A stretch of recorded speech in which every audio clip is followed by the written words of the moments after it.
On a quiet Saturday morning, October 23rd, 2077, the world ended. It did not end slowly. It did not end with speeches or surrender. It ended in less than 2 hours.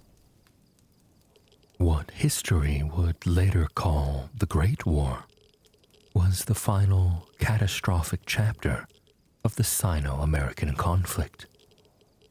A global thermonuclear exchange erupted between the United States and China, and within moments, the planet's most powerful nations ceased to exist in any meaningful sense. Cities were vaporized, governments evaporated, billions died in nuclear fire, radiation storms, and the chaos that followed. When the sirens began, there was still a world. By the time they fell silent, there was only the wasteland. 2 centuries later, the scars remain.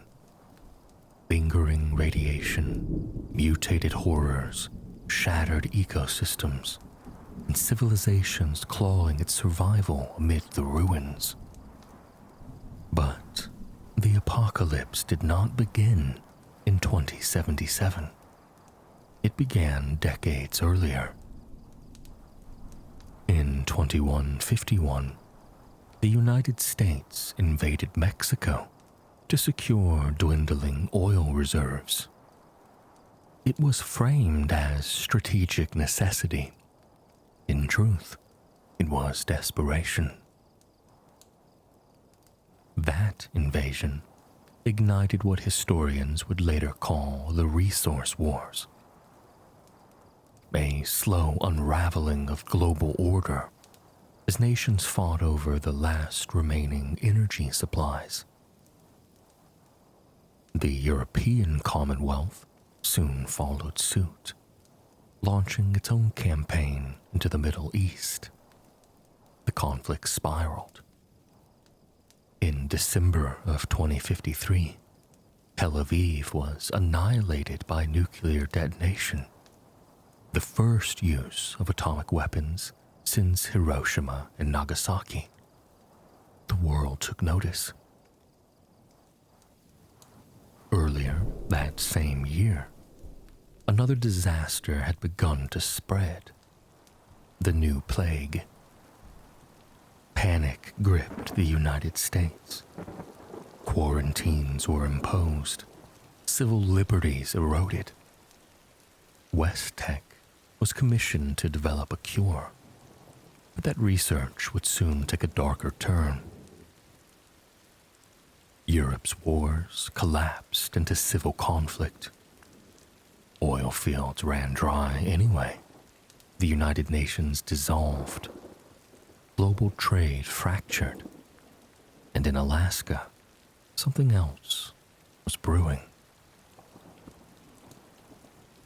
In 2066, after the United States imposed an indefinite petroleum embargo, China responded with a full-scale invasion of Alaska. The Sino-American War had begun. Canada initially supported American logistics, but economic strain and mounting resentment boiled into resistance. When Canadian freedom fighters attempted to sabotage the Alaskan pipeline, the United States answered with annexation. Canada ceased to exist as an independent nation. Meanwhile, West Tech's research into curing the new plague was quietly redirected. The government shifted focus toward weaponizing the forced evolutionary virus, or FEV. The implications horrified Chinese intelligence. By 2074, American forces counterattacked mainland China. The military expanded to unprecedented size. In 2076, the battlefield changed forever with the deployment of the T-51 power armor. Soldiers became walking tanks, and Anchorage was reclaimed by January 2077. But victory in Alaska did not bring peace. It created stalemate in China. Peace talks failed. Fear escalated. Nuclear war loomed closer than ever. While soldiers fought overseas, powerful corporate leaders were planning for the end. Vault-Tec convened a meeting in Los Angeles with executives from Robco Industries, West-Tec, Repcon Aerospace, and Big MT. The project they presented was called Project Safehouse, a network of underground vaults designed to preserve the American population in case of nuclear war. That was the public version, anyway. Privately, many vaults were intended as social experiments, controlled environments designed to test human behavior and engineer a perfect post-nuclear society under corporate oversight. One suggestion emerged during that meeting. If nuclear war was inevitable, perhaps it should be initiated deliberately. Whether that plan was ever truly enacted remains unclear. At least one attendee, Robert House, doubted the corporations would risk it, and behind the scenes, another power loomed. The Enclave, remnants of America's ruling elite, had their own designs. By the late 2070s, high-ranking officials vanished from public view, retreating to offshore oil rigs and hidden bunkers such as the White Spring facility in Appalachia. They were preparing to inherit whatever world remained. On October 10th, 2077, Captain Roger Maxson uncovered horrifying truths at Mariposa Military Base.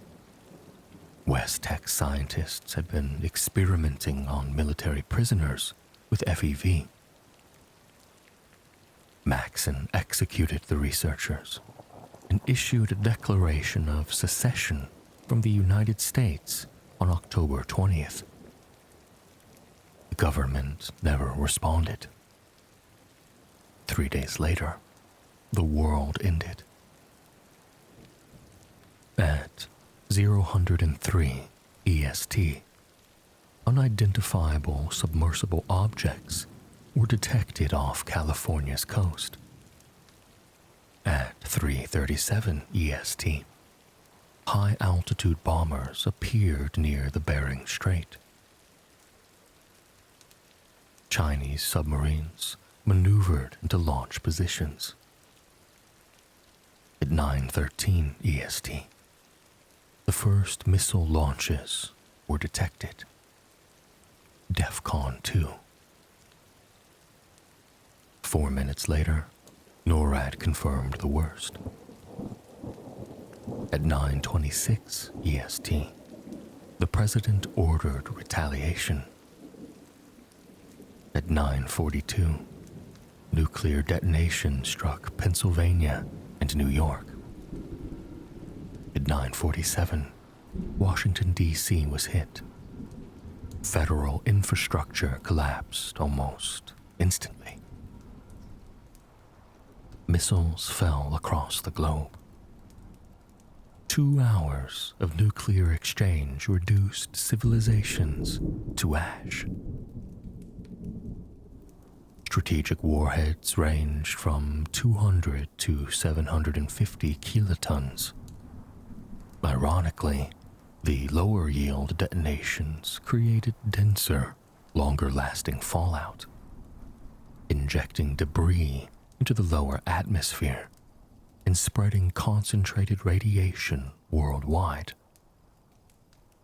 China burned, America burned, the Earth itself was wounded. The Great War both began and ended that morning. Nuclear fire was only the beginning. Chemical and biological weapons used during the Sino-American War compounded the devastation. Climate patterns shifted violently. Agricultural systems collapsed.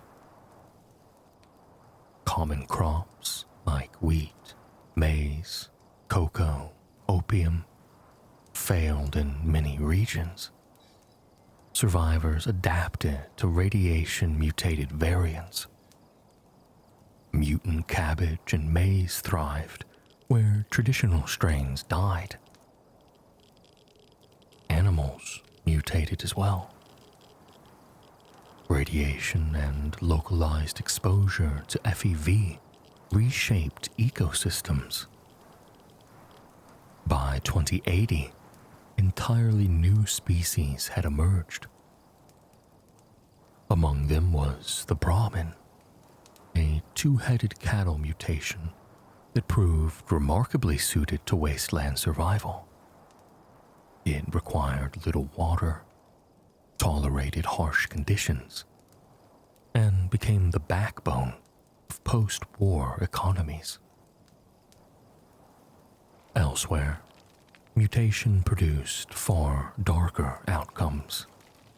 Predators warped beyond recognition. Governments disintegrated, infrastructure decayed, knowledge was lost, and societies regressed into fragmented tribes, raiders, scavengers, and isolated settlements. 200 years later, the consequences of that 2-hour exchange still define the world. Radiation storms sweep across deserts.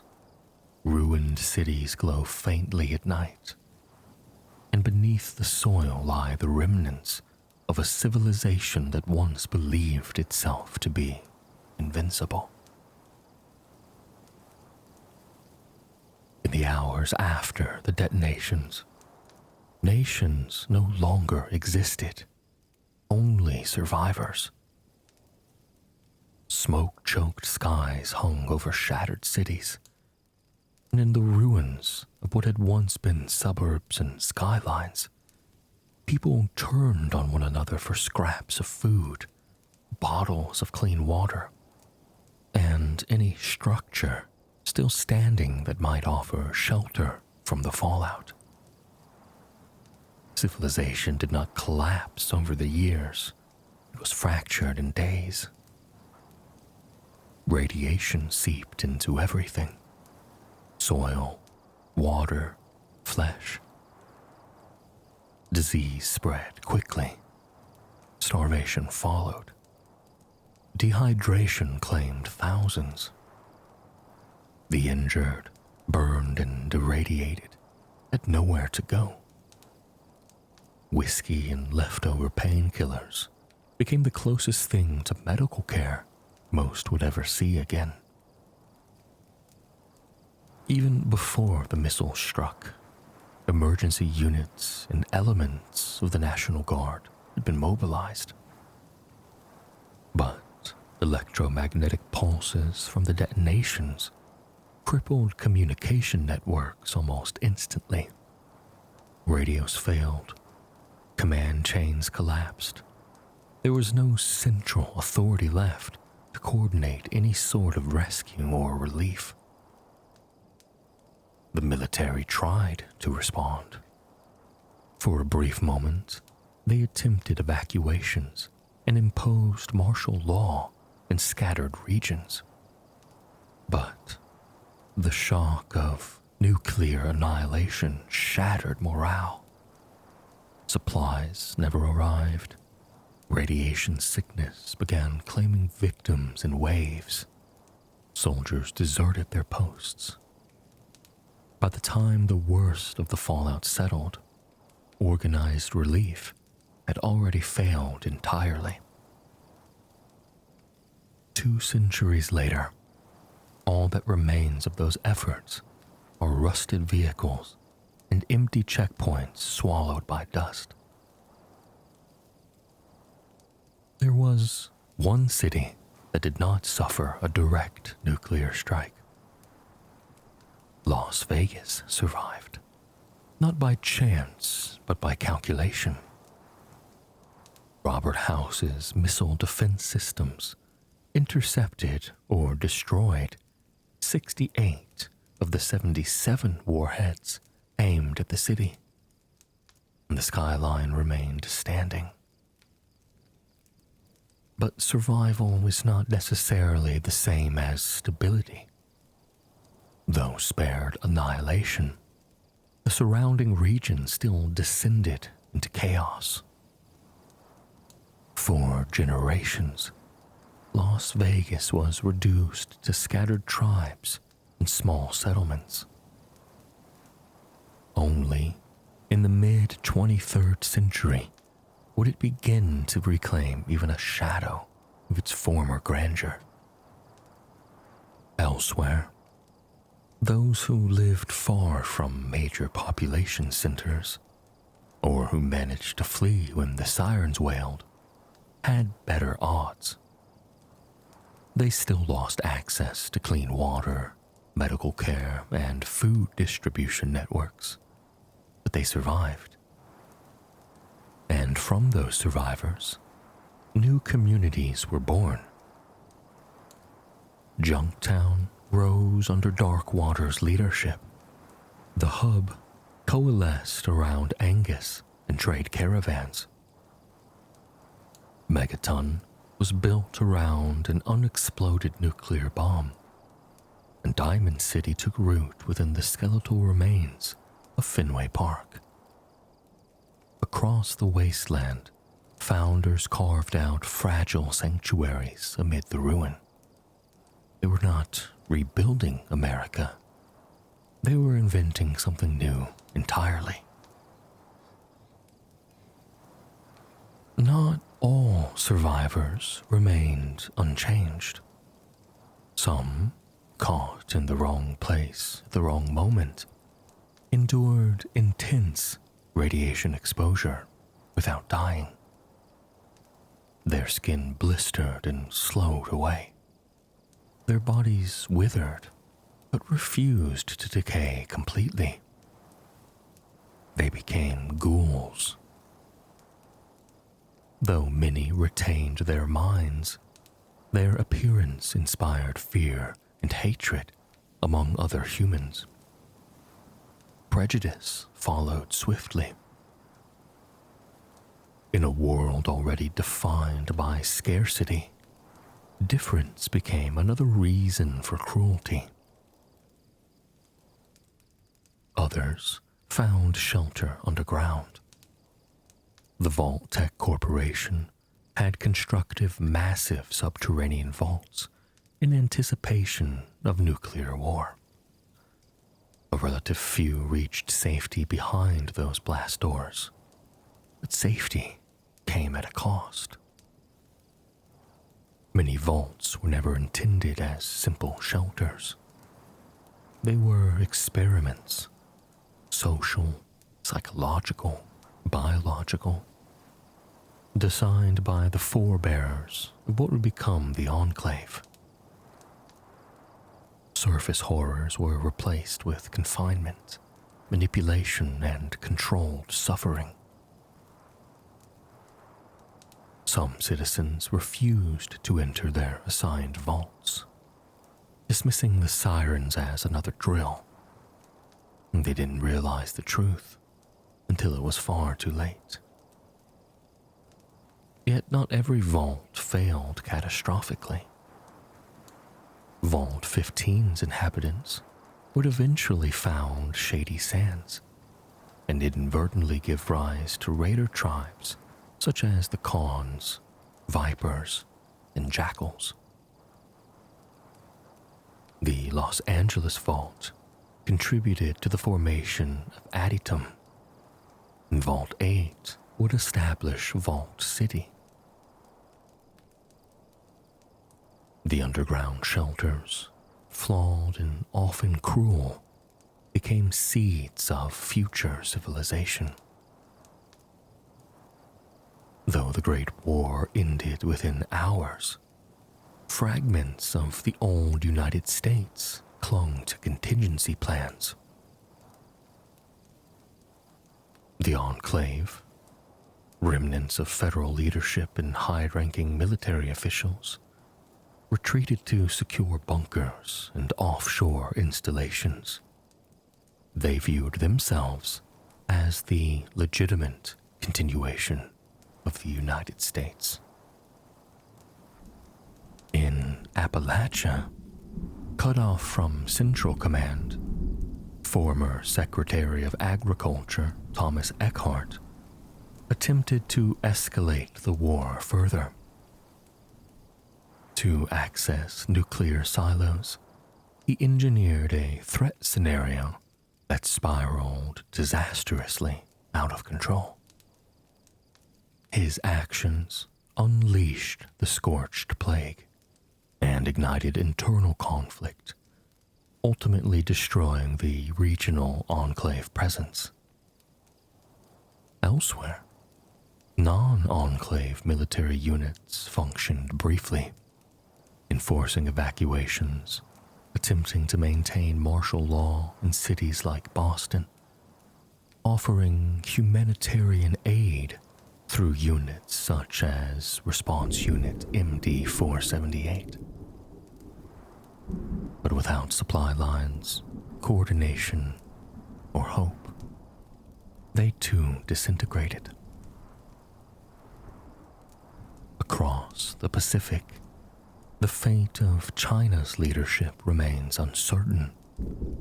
Yet, Chinese military assets within the United States continued operating for years after the war, sustained by infiltration networks and nuclear submarines cut off from their homeland.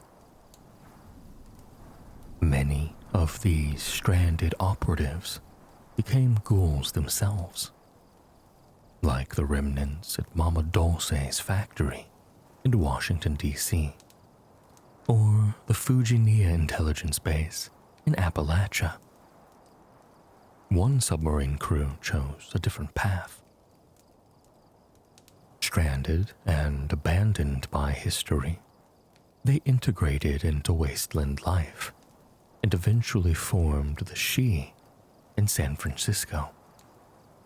Proof that even enemies could adapt. The Great War's instruments did not disappear when the missiles stopped falling. Vehicles were abandoned, rusting into skeletal husks along cracked highways. One exception endured: vertibirds, preserved primarily by the Enclave and later claimed by other factions. Weapon caches from both American and Chinese forces lay buried or forgotten, waiting to be rediscovered by scavengers and warlords alike.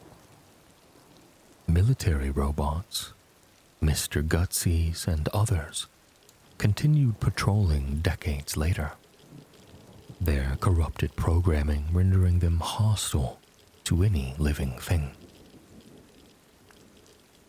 Power armor suits scattered across battlefields became trophies and tools. Raider gangs occasionally claimed them, but it was the Brotherhood of Steel who systematically tracked down and reclaimed as many as possible, wielding them as symbols of technological dominance. Even nuclear weapons themselves remained. Megaton's settlement grew around an unexploded bomb still capable of detonation. Nuclear silos in Appalachia and the Divide remained functional long after the war. Sentinel Site, Prescott, and other facilities retained operational arsenals. The apocalypse had ended, but its trigger still existed. Within a few decades, survivors no longer remembered the slogans or ideologies that had fueled the war to begin with. The political speeches, the patriotic fervor, the propaganda, it all faded into irrelevance. The Wasteland did not care why bombs fell. It only cared who could find clean water. The old nations became myths, flags rotted, and borders lost all meaning. Only the enclave clung to the memory of the old United States, preserving its jingoistic pride like a relic from a world that no longer existed. For everyone else, the Great War was not about America or China. It was about survival. And in the centuries that followed, humanity did what it always does. It adapted, broken, scarred, and mutated, but alive.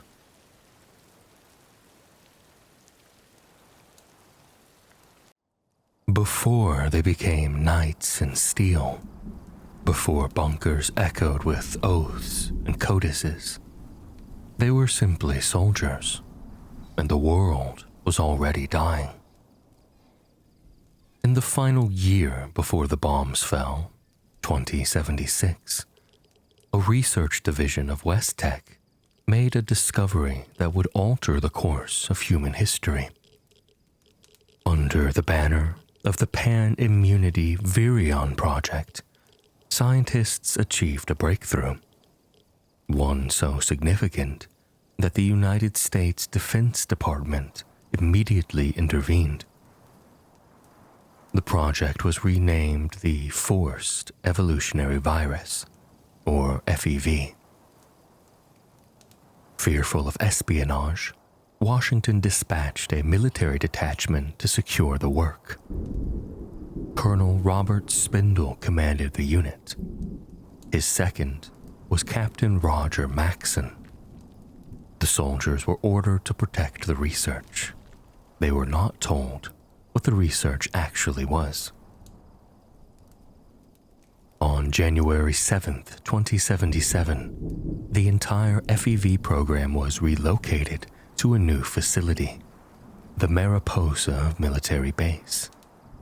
Human testing would begin there. And still, the soldiers were kept in the dark. But that ignorance would not last. In early October 2077, the truth emerged. The scientists inside Mariposa were conducting experiments on unwilling human subjects, military prisoners exposed to FEV. That revelation shattered morale. Colonel Spindle collapsed under the strain, sealing himself within his office. Discipline frayed, soldiers raged, some demanded blood, and the base teetered on the brink of mutiny. With his superior incapacitated, Captain Maxson assumed command in all but name. On October 12th, Maxson intervened personally to stop one of his men from murdering a scientist. To prevent open revolt, he ordered formal interrogations. He believed that justice, real or symbolic, might restore order. On October 13th, Chief Researcher Robert Anderson stood before him. Anderson claimed the experiments were fully sanctioned by the United States government. He insisted he was merely following lawful orders. When Maxson rejected the explanation, the scientist panicked, pleading that he too was a servant of the state. Maxson shot him. He told himself it was to prevent chaos, but even he knew that wasn't the whole truth. The execution cemented his authority. 2 days later, on October 15th, Maxson attempted to reason with Colonel Spindle. Through the locked door came only incoherent apologies. Maxson and his men forced entry just in time to witness Spindle take his own life. From that moment forward, the rebellion was no longer theoretical, it was real. Further interrogations followed. Most ended in executions. One scientist, Aaron Shellman, endured longer than the rest. By October 18th, she convinced Maxson that the atrocities truly had been ordered from above. The rot reached far beyond Mariposa. On the 20th, Roger Maxson declared his unit in full secession from the United States government. He broadcast the message over military channels, demanding accountability. There was no reply. On the 21st, he ordered the families of his soldiers to shelter inside the base. And 2 days later, the world ended. On October 23, 2077, nuclear fire swept across the globe. As Maxson interrogated head researcher Leon von Felden, contact with the outside world vanished. Warheads fell and nations burned. Mariposa, by chance or oversight, survived the direct blasts. Its reinforced structure shielded those inside from the worst of the fallout. But survival inside a tomb was not salvation. Fearing further strikes, Maxson ordered evacuation. On October 25th, atmospheric readings showed radiation levels low enough to risk exposure. The following day, the executed scientists were buried in the Wasteland. On October 27th, Roger Maxson led soldiers and families away from Mariposa toward the government bunker at Lost Hills. The exodus had begun, and its journey south was brutal. The soldiers marched encased in T-51 power armor, walking fortresses in a broken land. Their wives and children, however, had no such protection. And raiders learned that quickly. They struck the civilians. And for every life the attackers took, 2 of their own were cut down. But it did not matter. The losses mounted, and among the dead was Maxson's own wife. Though his teenage son would survive. Not all soldiers completed the march. Sergeant Dennis Allen defied Maxson's warnings and split from the caravan, intending to return to the ruins of West Tech and salvage technology. Allen and his followers vanished. Decades later, only desolation would be found where they had gone. But nonetheless, the main group would eventually reach Lost Hills. And there, beneath stone and steel, they reclaimed the bunker as their sanctuary. They were no longer United States soldiers. They were something new. From Lost Hills, Maxson used surviving satellite links to reach across the continent. In Appalachia, an old friend answered, Lieutenant Elizabeth Taggarty of the Army Rangers. At first, she doubted the news Maxon shared with her. He had publicly renounced the government. But as he described Mariposa, described sanctioned human experimentation, her faith in the old system crumbled, and she joined him. Through the long nuclear winter, Maxon watched his people sink into despair. They had lost their nation, their families, their identity. And so he began to build a new one.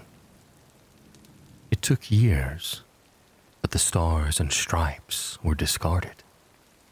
And in their place came new symbols, new ranks, and a new code. Knights, scribes, paladins. The past had betrayed them, but the future would be guarded. On June 20th, 2082, his followers formally adopted the structure of what would be known as the Brotherhood of Steel.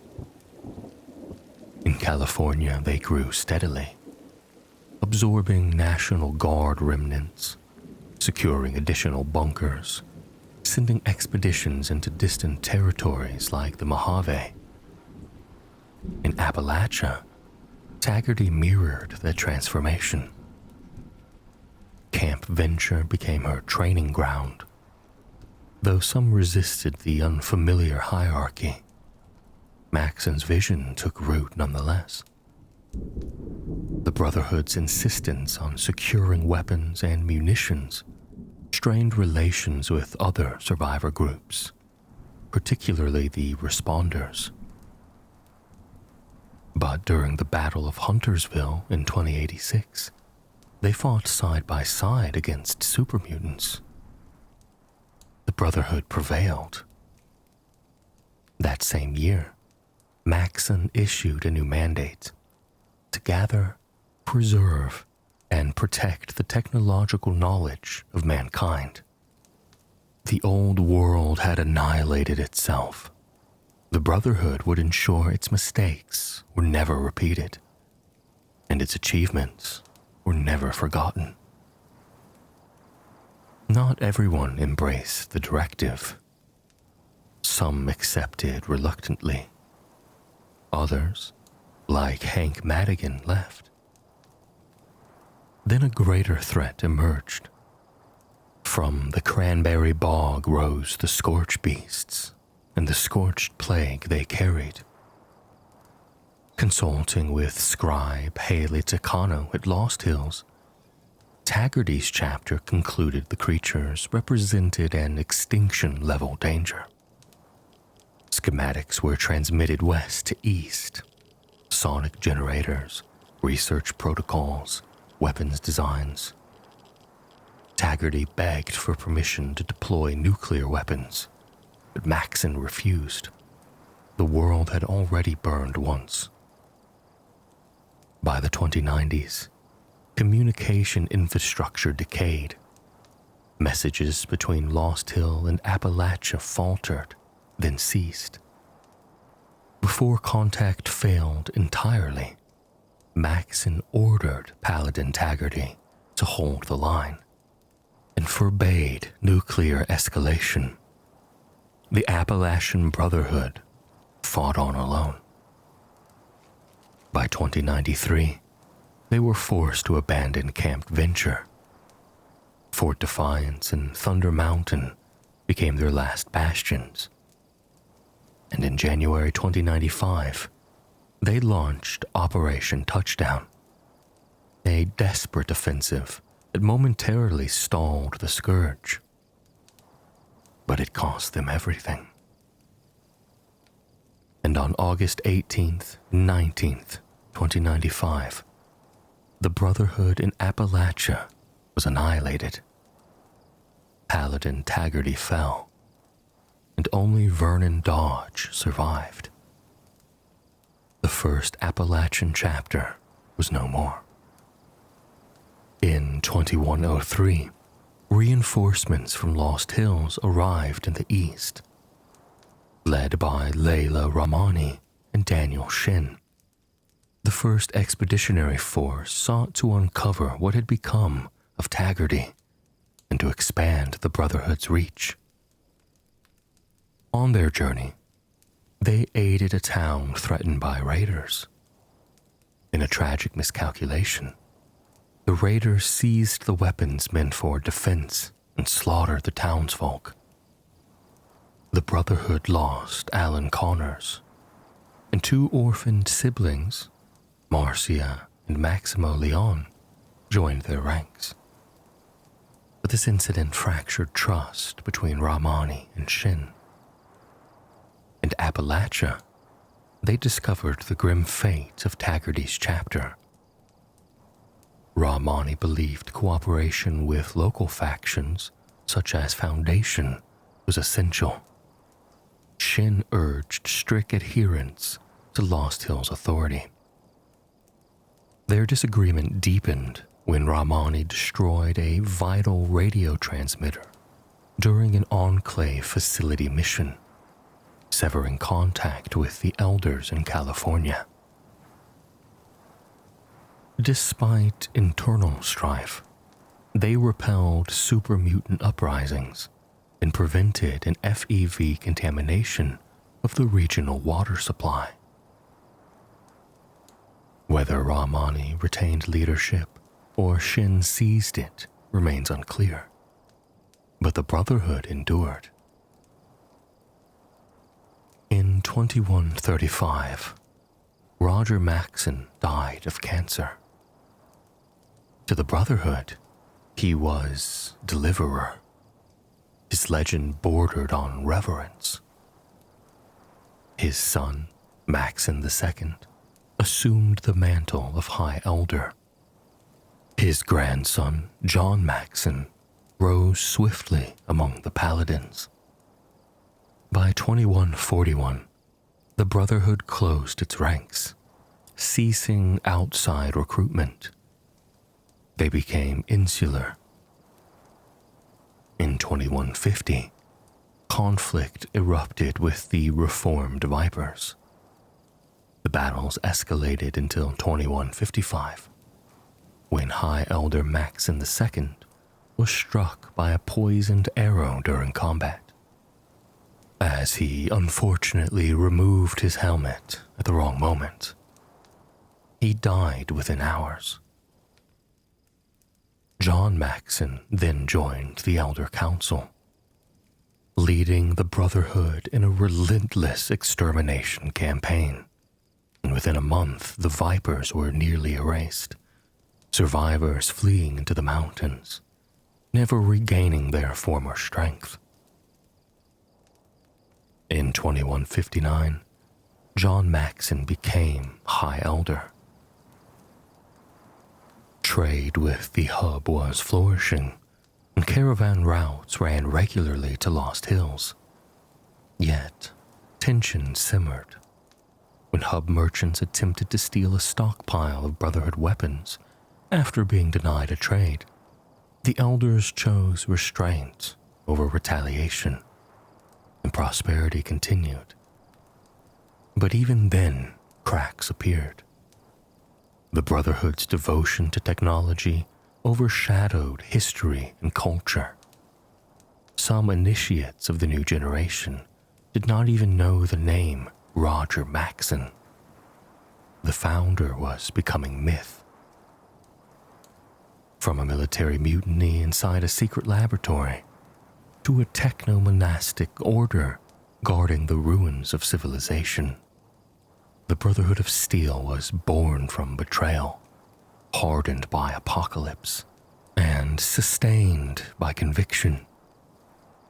They believed knowledge must be preserved, that power must be controlled, that the past must never be allowed to repeat itself. And from the ashes of Mariposa, they swore an oath that would echo across centuries. Steel would endure. By 2161, the Brotherhood of Steel had grown accustomed to watching the wastes from behind stone and steel. But then something new appeared. In October of that year, A patrol of Brotherhood knights traversing the Badlands discovered a corpse unlike any they had seen before. The body was massive, mutated, inhuman, a super mutant. The remains were brought back to Lost Hills. Head scribe Vree conducted a careful examination. Her findings were unsettling. The creature was sterile. It could not reproduce naturally, which meant only one thing. Somewhere, there was a source. Somewhere, someone was making these things. The Elder Council reacted swiftly. If mutants were being produced in numbers, an invasion could follow. Security measures were tightened. Training of new recruits was temporarily halted. The order turned inward, bracing for a threat they did not yet understand. Scouts were dispatched north and east, with only one returned from the east. He spoke of encountering 20 super mutants at once. None came back from the north. And still, the council hesitated. Caravans from the hub began vanishing in the northern mountains. Rumors spread of a gathering force, but the elders refused to commit their strength without certainty. Steel demanded proof.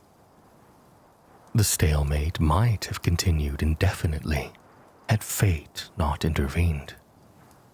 A wanderer arrived at their gates, the Vault Dweller. After rescuing a Brotherhood initiate from bandits in the hub, the Vault Dweller earned an audience at Lost Hills.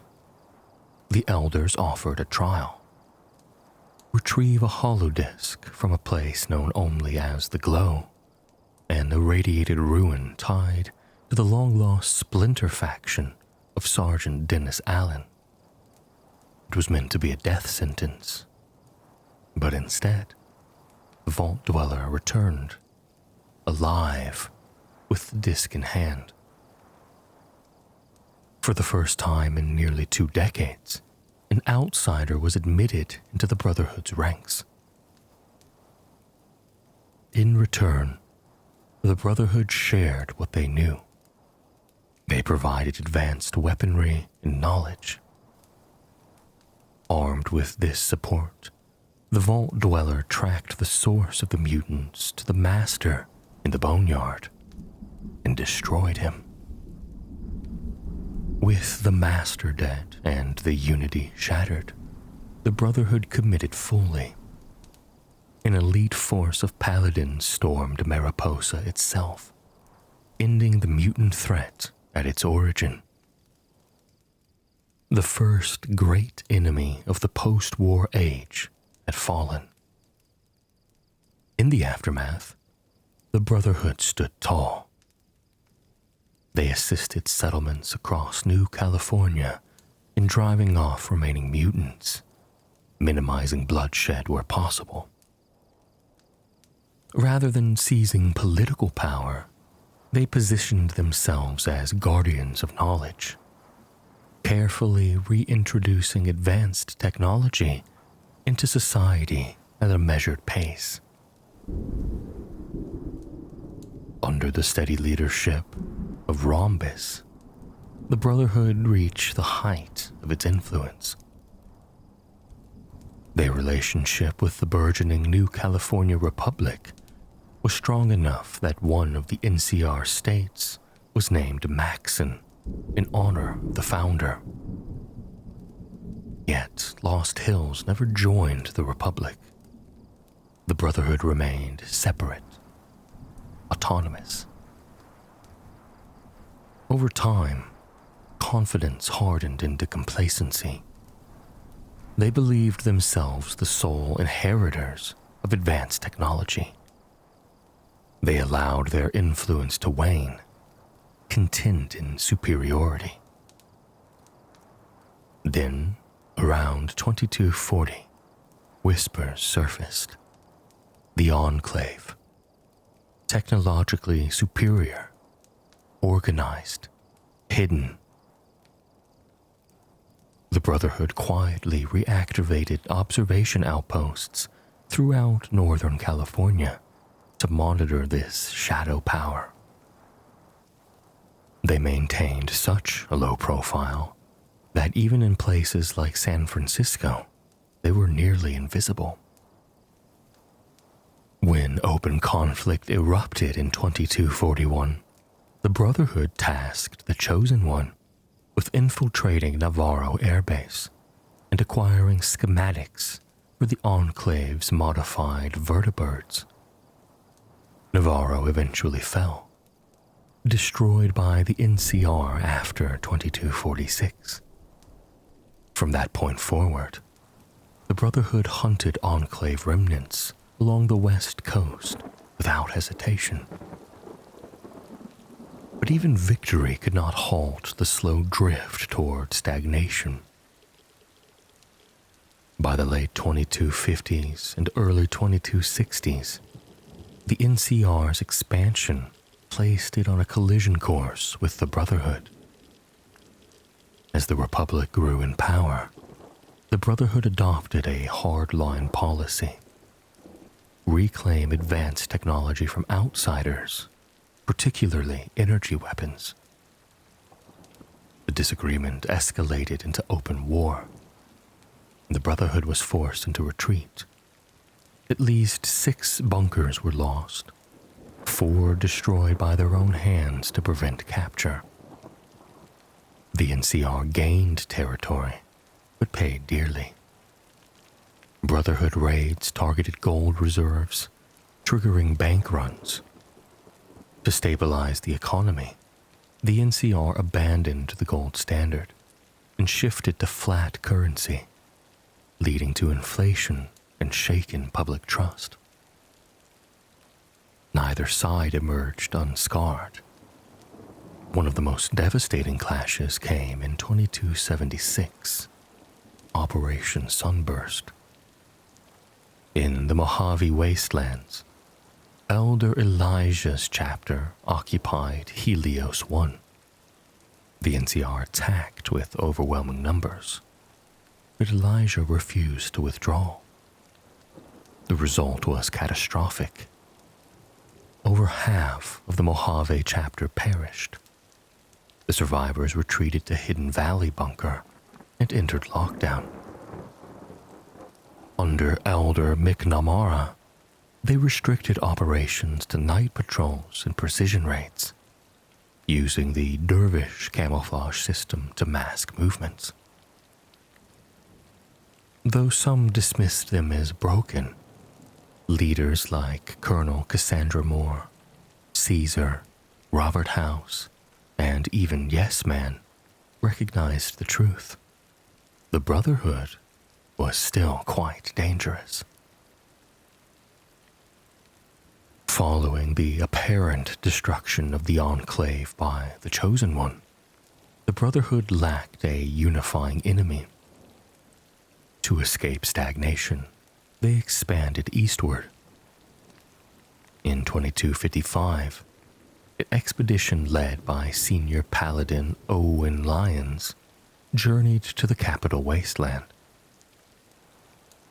Among the members was a descendant of John Maxon, Arthur Maxon, sent both for protection and for mentorship. Lyons' mission was to recover technology and reconnect with scattered chapters. But in Washington, D.C., Lyons changed. He prioritized humanitarian efforts, defending local settlements against supermutants. Lost Hills saw this as deviation.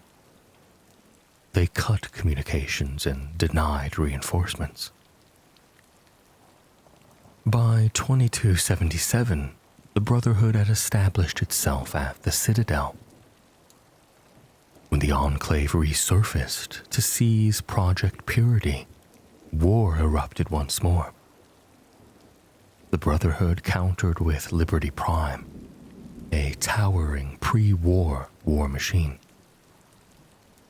The Enclave assault failed, yet the chapter's stability did not.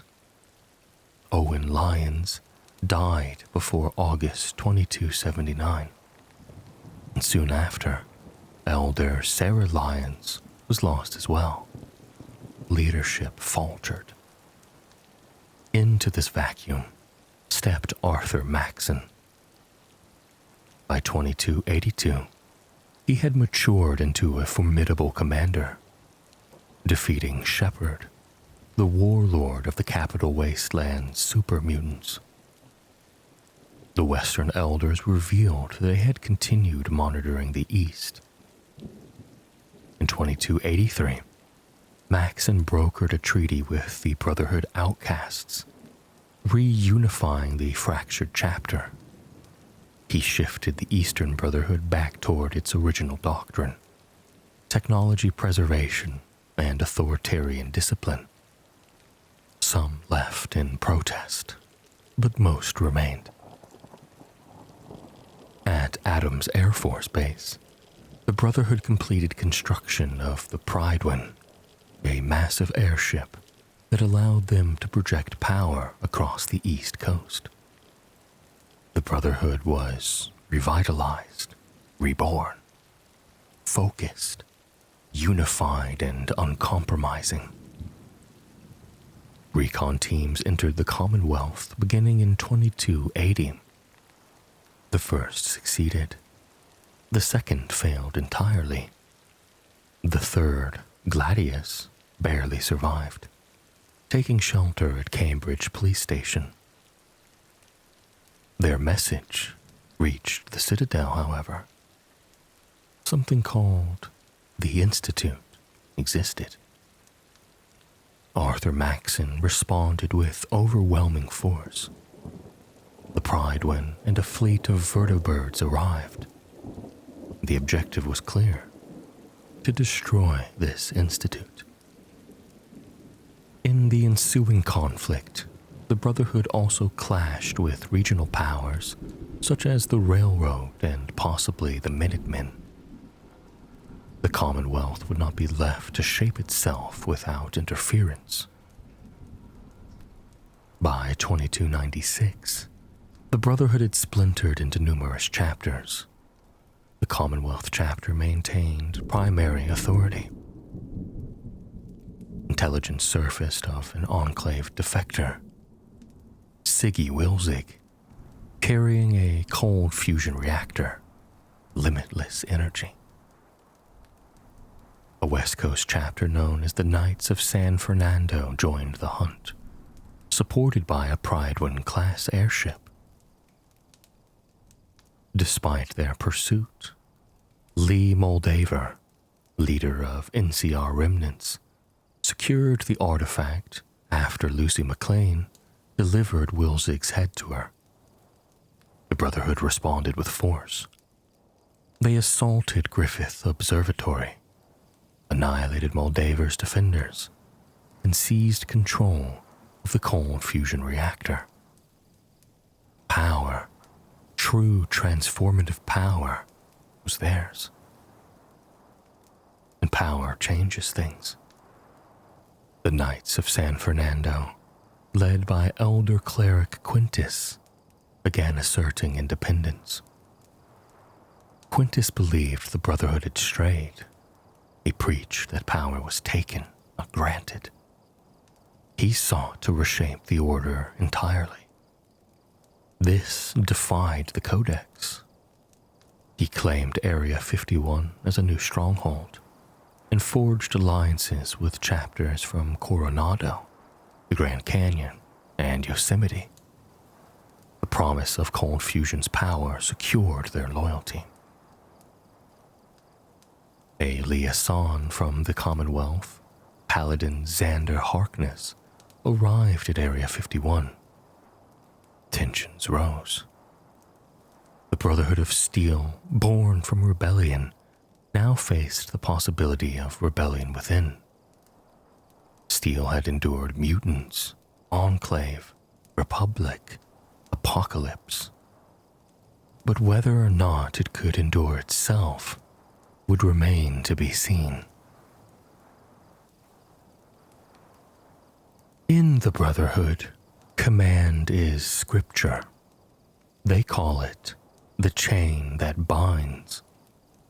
A doctrine meant to keep the order from snapping into chaos when fear, pride, or desperation starts pulling at the links. The idea is precise. A superior issues orders only to their direct subordinate, never leaping down the ladder to command someone else's people. No shortcuts, no end runs, no I outrank you, so do it. On paper, it's a clean, disciplined design, one that should keep the machine running even when the world outside is broken. In practice, the Brotherhood is still made of humans. The technical rules of the chain are often bent, quietly ignored, or reshaped by whichever chapter is under pressure at the time. The doctrine becomes less a flowchart and more a blunt expectation. Obey. But even when the details are neglected, the chain still carries teeth. Because if a leader wants to remove someone, strip rank, break authority, or even topple an elder, there's always a lever to pull. You violated the chain. And in the Brotherhood, that can be enough. For the individual member, loyalty is ranked as carefully as the chain itself. First, loyalty to the Brotherhood, its survival and defense. Second, loyalty to the mission. And third, loyalty to your superior. That order matters.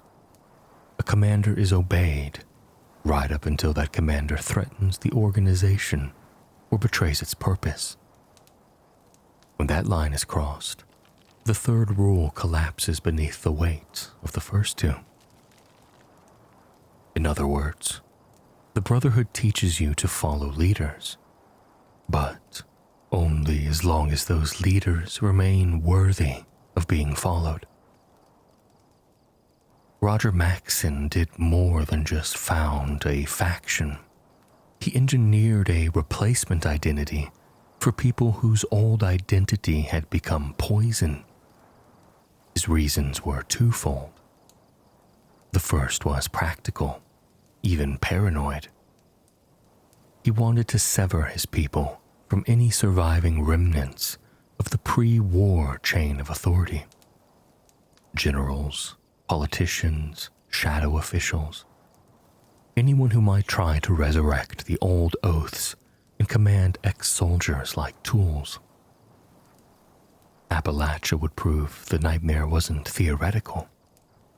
Secretary of Agriculture Thomas Eckhart demonstrated exactly the kind of official who would drag the world toward catastrophe again. Maxson wanted a firewall against that. The second reason was human. He wanted his survivors to have something to live for besides hunger, grief, and the slow erosion of their sanity. A banner, a story, a purpose that could outlast the shock of seeing the sky burn. His inspiration reached backward across centuries to the collapse of the Western Roman Empire, when, according to the idea he drew from, knights and scribes kept fragments of civilization alive after the center failed. In Maxson's vision, the Brotherhood would become the inheritors of that role, guardians of knowledge and technology, holding the spark until the world was ready to carry it again. The mission was never meant to end at hoarding weapons and technology. The long arc was always rebuilding, preserving technology so it could someday be used to restore a stable society across the continent. And by 2287, The Brotherhood had accepted that role openly, not merely collecting relics, but stepping into the work of shaping civilization again. In a wasteland where most factions are lucky to feed their people, the Brotherhood does something rare. They run schools. Whether you're born into the Order, taken in as refugee, or accepted as a recruit, you receive a formal education, starting young. Children learn to read, write, and speak English. They're taught Brotherhood history and culture alongside the more brutal necessities of survival, warfare, tactics, and combat doctrine. And then comes the other half of the Brotherhood's heartbeat, science. Scribes instruct students in nuclear fission, physics, and chemistry, disciplines the old world once took for granted and the new world can barely remember. The Brotherhood doesn't just want soldiers, it wants custodians who understand what they're guarding. In some chapters, children can become squires, beginning early training for a future role. They may be brought into the field with senior personnel, not to fight, but to watch, to study, to see how discipline holds steady when bullets and panic try to shake it loose. For older initiates and outsiders, schooling becomes indoctrination plus specialization. You learn the rules, the structure, the mission, and you're pushed toward a path where you'll be useful. Nightly operations, scribe work, logistics, engineering, security. By 2296, among the Knights of San Fernando, the educational role is also held by clerics, figures who teach technology and philosophy while instilling the chapter's quasi-religious interpretation of Brotherhood ideals. Whether that's evolution or corrosion depends on who you ask. The schooling is rigid, militaristic. Disruption is punished, focus is demanded. And after the classroom phase ends, the most important teacher becomes the one person the Brotherhood never lets you forget, your superior officer. Because in this order, training doesn't ever stop, not really. It simply just continues to change hands. For all of its steel and ceremony, the Brotherhood runs on paperwork as much as ammunition. Its laws and regulations are bound into the Brotherhood Codex, laid down from the beginning by its founder. The Codex applies to everyone, initiate to elder. That is not symbolic. Elders have been dismissed for breaking the charter, or destroying valuable technology without cause, for violating the chain that binds, and even for murdering another member. The Brotherhood believes authority must model discipline. If keeping a leader in power would rot morale or compromise the integrity of a chapter, rank can be stripped for the sake of the whole. Investigation happens. Evidence matters. The accused can be interrogated to establish intent and degree of guilt. And until guilt is proven, members are entitled to a fair trial before the elder of the chapter. Punishments scale like a military ladder. Minor offenses like theft or insubordination can earn latrine duty, demotion, or confinement. More serious offenses, especially harming a fellow member, can lead to exile, banishment, or even execution. Justice is often delivered by the superior officer. Yet the chain that binds can create strange moments where a lower-ranking member is empowered to act if a higher-ranking member violates the doctrine or the codex. Rare, dangerous, and never done lightly. For treason, betrayal, espionage, actions that threaten the Brotherhood's security, the highest penalty can be used. Even then, the right to trial is recognized. And when the situation is deemed critical, there is a shadow within the order that steps forward, the Circle of Steel. Internal affairs, but sharper and quieter. Tasked with hunting down and eliminating those judged beyond containment. This was invoked when ex-elder Elijah of the Mojave chapter was marked for death after his failure and desertion at Helios 1. There are crimes the Brotherhood treats as unforgivable, not merely illegal. Among them, experimentation on human beings. Their hatred of FEV and its kind is ancient, rooted in the founding trauma. In October 2077, Maxon's men uncovered that the government had been using prisoners of war for forced evolutionary virus tests at Mariposa. The response became part of the Brotherhood's origin story: interrogation, mutiny, and the execution of scientists. The same principle echoes later. In 2104, the Appalachian chapter was forced to stop Dr. Blackburn's inhumane FEV experimentation. The Brotherhood doctrine holds that certain knowledge is too dangerous to preserve intact. If technology or data threatens humanity's survival, the Brotherhood is willing to destroy it rather than risk its spread. And then there is the other line, brighter, hotter, and harder. No nukes. Roger Maxon rejected the post-war use of large-scale nuclear weapons entirely, even as a last resort. His logic was simple. The end of the world came from nukes, and there will always be an excuse to use a weapon. But nuclear fire, never again. He wished he could erase that technology from the human future.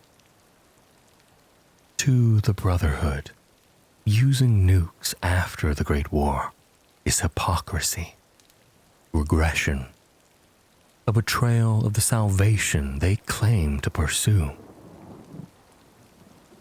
But the Brotherhood doesn't only carry rules and strictures. It also carries prophecy. Eden is the name some within the Order give to the future the Brotherhood believes it is building toward. A restored civilization born from the preserved knowledge and carefully guarded tools. Maxon spoke about it indirectly, in the language of patience and containment. He likened the Brotherhood to a hard shell around something precious, a seed.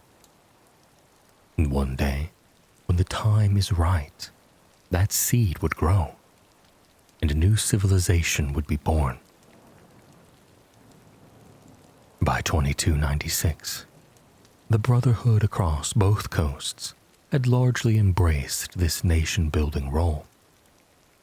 Some young aspirants speak the word Eden with the conviction of prayer, even if they can't fully describe what paradise is supposed to look like, only that it will be Brotherhood-made and Brotherhood-led.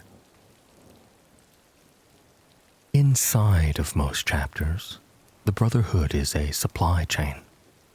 Resources, armor, weapons, even augmentations are allocated by need. Equipment beyond personal effects is issued by the Order and tracked carefully, often down to serial numbers, especially for weapons. Outside recruits are a special case. They receive a basic kit, Brotherhood armor, weekly ammunition allotments, rations, yet must serve 10 years before the Brotherhood provides its most advanced services free of charge. Officers can override this for rewards or mission requirements. In some chapters, small exceptions exist. Limited trade, internal reserves of higher tier equipment available for purchase by higher ranks, even an internal currency such as Brotherhood scrip. And the West Coast Brotherhood, after raiding NCR gold reserves during the NCR Brotherhood War, was presumed to be very wealthy in monetary terms. Then comes the East Coast shift. As the Brotherhood expanded in the 2280s, Proctor Teagan introduced new regulations to strengthen trade capacity. Caps became an internal currency to increase purchasing power externally. Quartermaster sold items to members for mission use or personal needs, generating a steady flow of caps.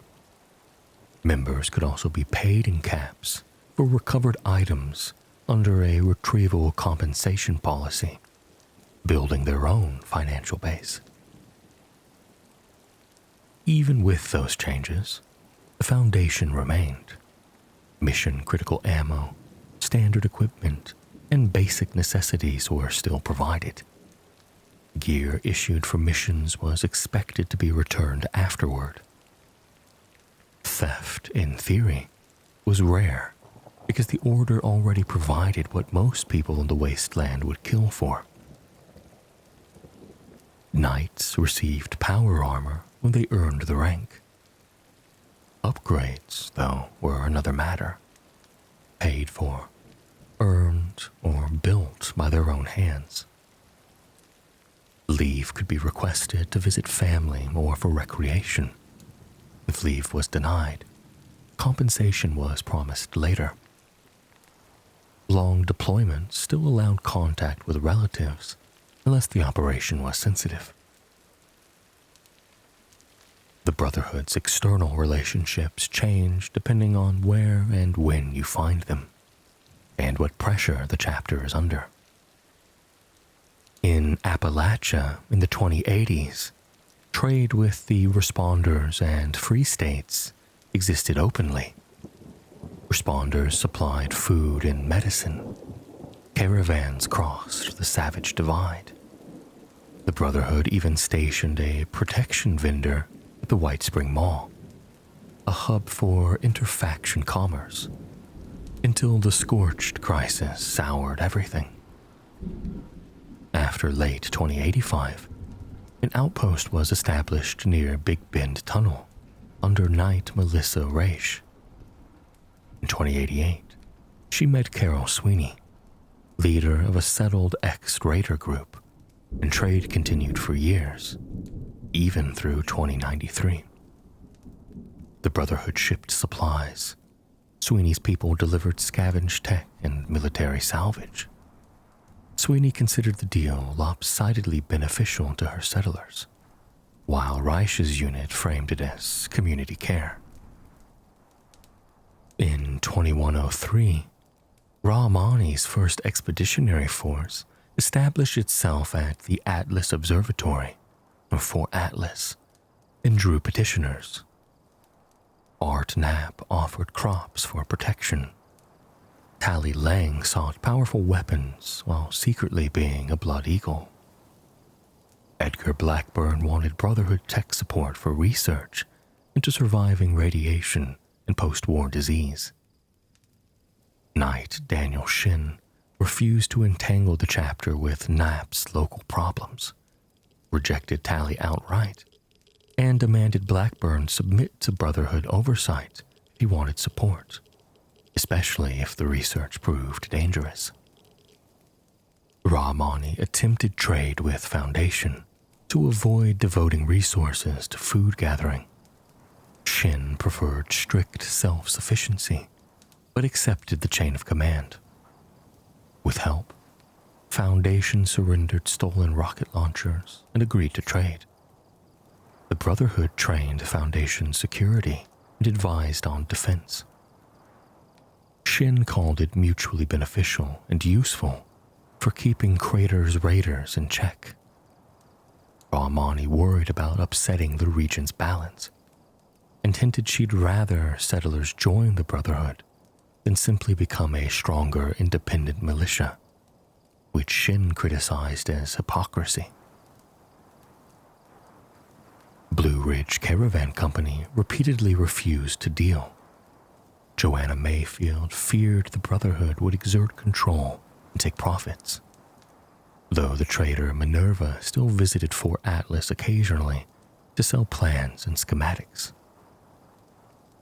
In 2105, the Rust Eagles, tech-obsessed raiders fascinated by robots, set up near Fort Atlas.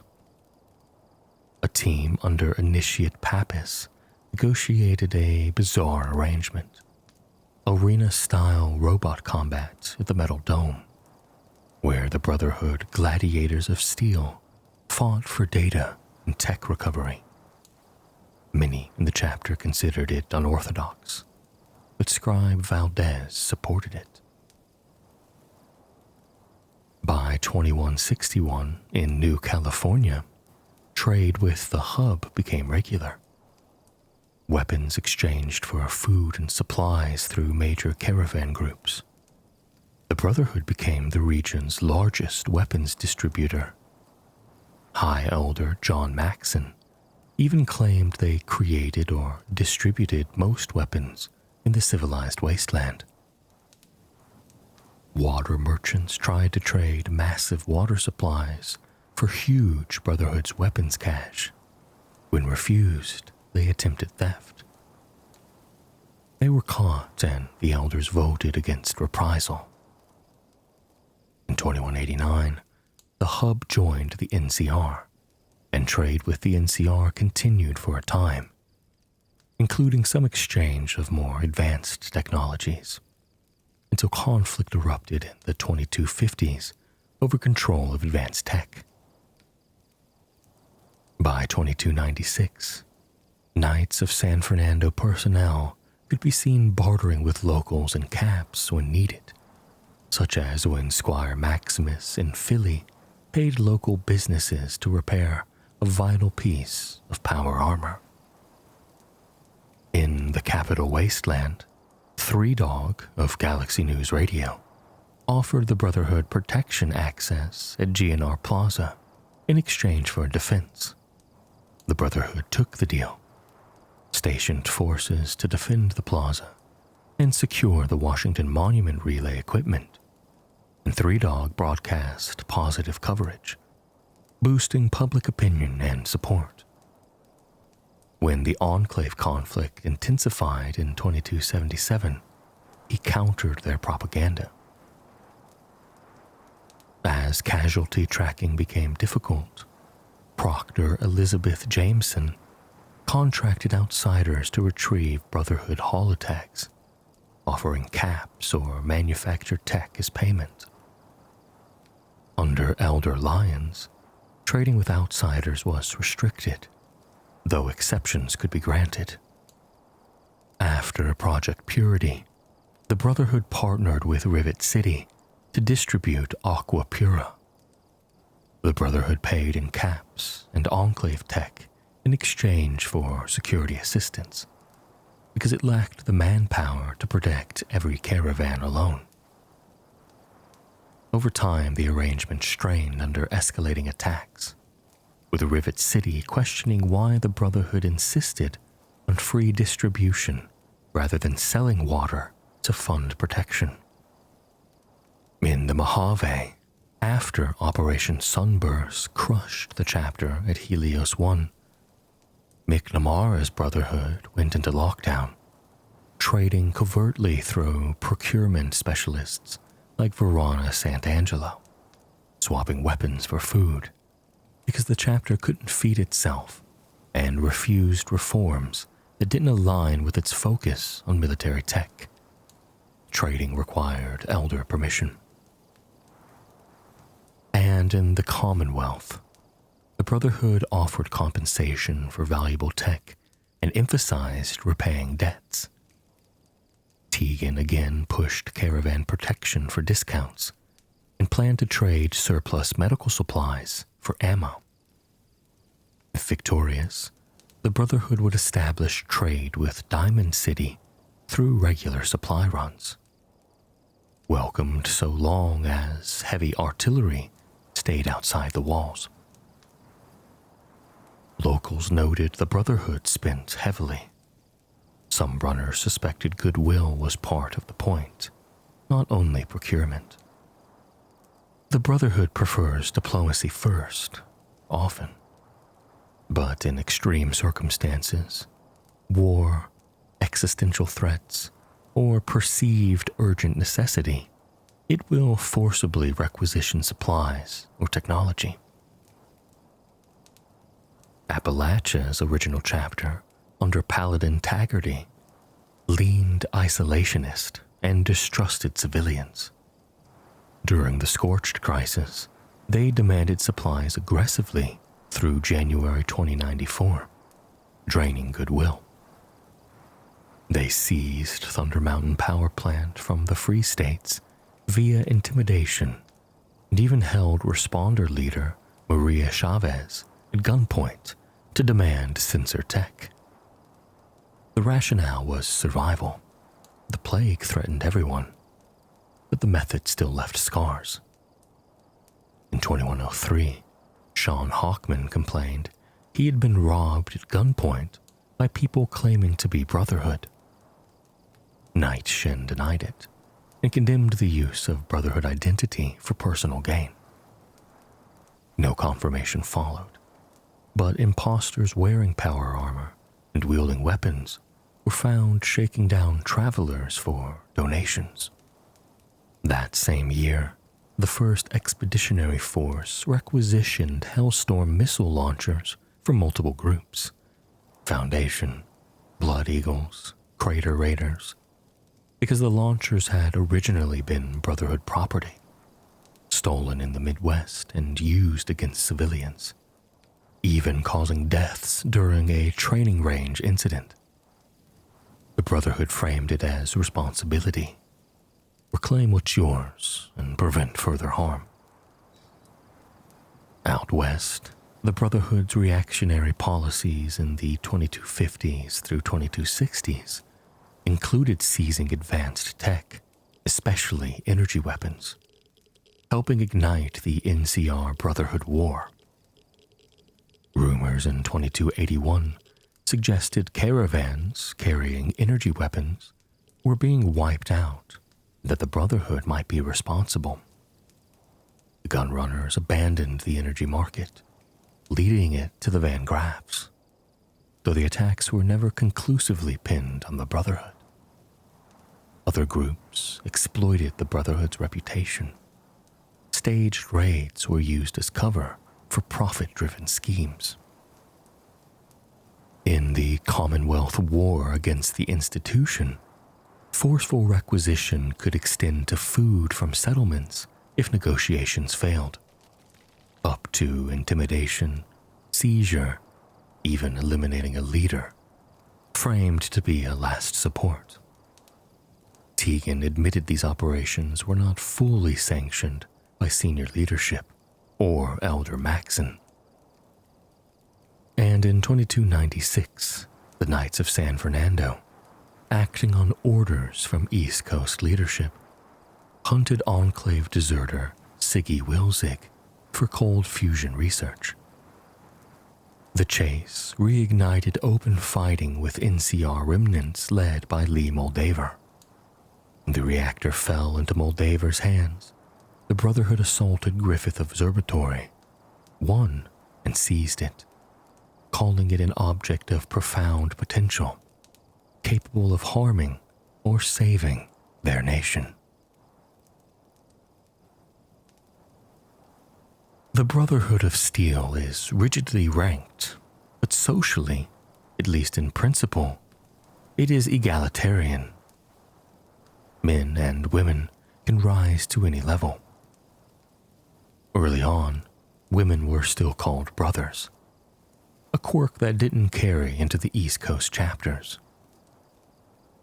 Same-sex relationships are generally tolerated, but in isolationist eras, when recruitment is limited and the Brotherhood relies on internal growth, there can be pressure toward relationships that produce children.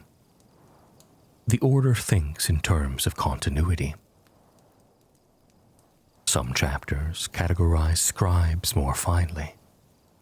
In the capital Wasteland in 2277, scribes were organized into 3 internal orders: Order of the Swords, Weapons R&D, Guns and Ammunition, Order of the Shield, Defensive Research, Power Armor and Fortifications, and Order of the Quill, Data Retrieval, Archiving, Preservation, and Recording Brotherhood History.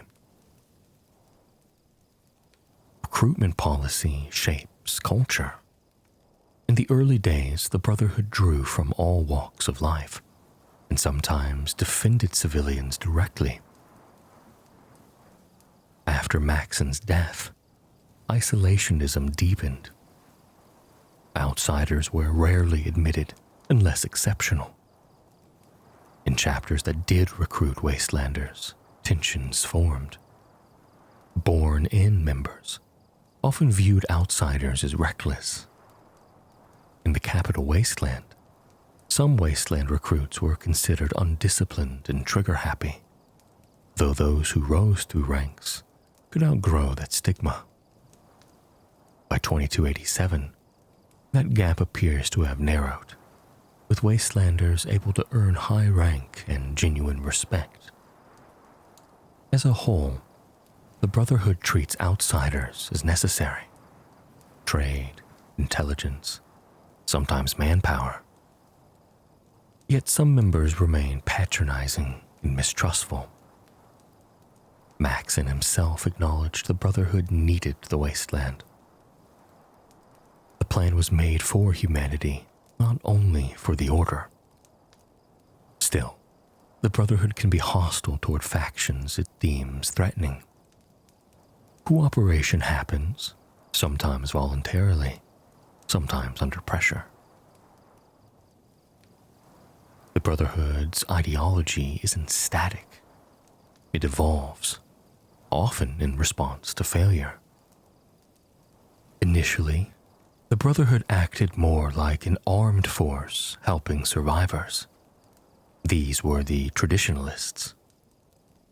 The shift came when the realization that humanity's knowledge might vanish for generations. Maxon redirected the Order toward preserving technology and learning, so the Brotherhood could become the catalyst for civilization's rebirth.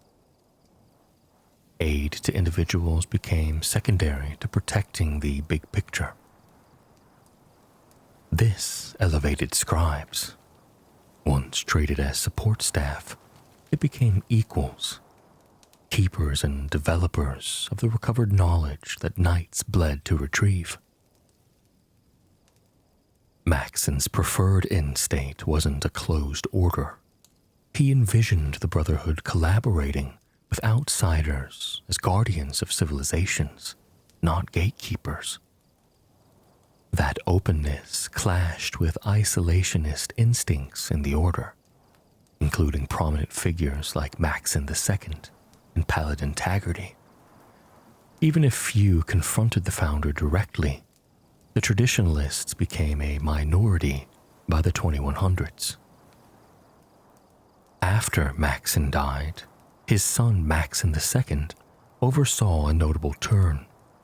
By 2141, the Brotherhood stopped outside recruitment, relying on natural growth.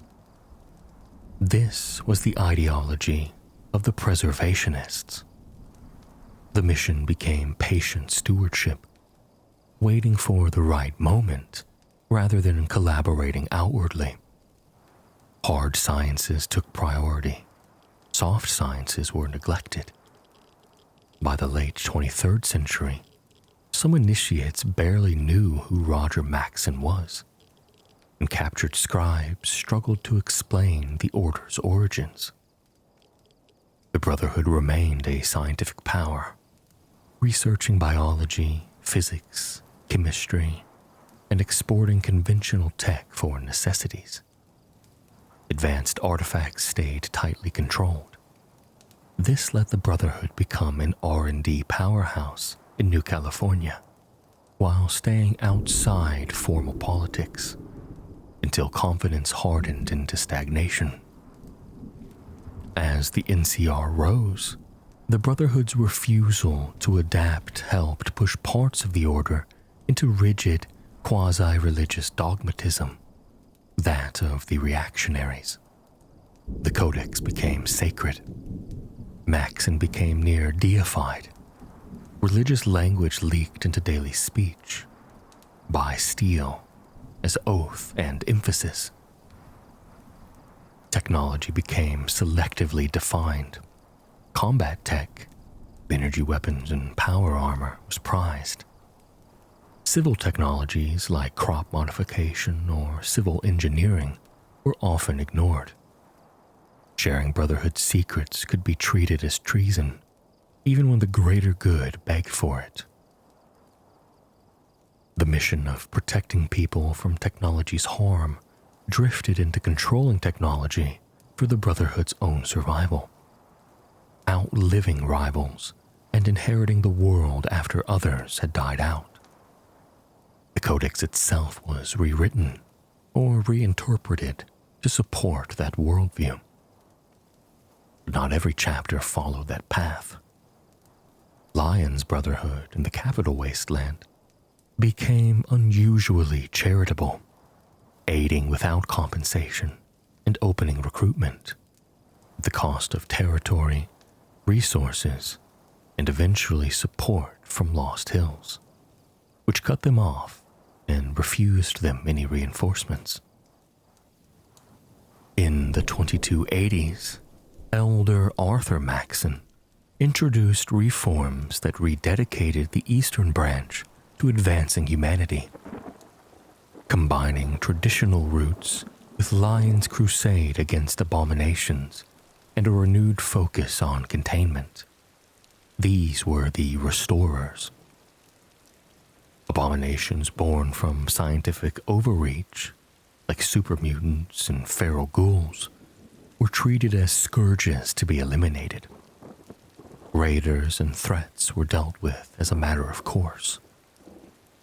Technology control became a means, not an identity. Understand it, contain what cannot be controlled, and stop those who would abuse it. The Brotherhood rejected progress for its own sake, arguing that pre-war technology outpaced moral restraint, driven by consumerism, greed, and corporate exploitation, culminating in horrors like FEV, bioplagues, and apocalyptic weapons. To Maxson's Brotherhood, Gen 3 synths represented science run amok. Human, indistinguishable beings with superior bodies and independent minds, created as manufactured products, an existential threat and a violation of the sacredness of human life. Even as religious tones grew, Arthur Maxson rejected worship. He crushed Maxson cults out west, insisting he was human, augmented by technology, not defined by it. Maxson's reforms broadened into something larger. The Brotherhood began acting like a nation, not merely an order. This was the ideology of the nation builders. Out west, the rise of clerics, adding overt religious framing, helped convert the Brotherhood from elite warrior monks into a mass movement. Aspirants and initiates became the swelling weight behind the armored fist, enabling large-scale conquest or intervention rather than small elite strikes.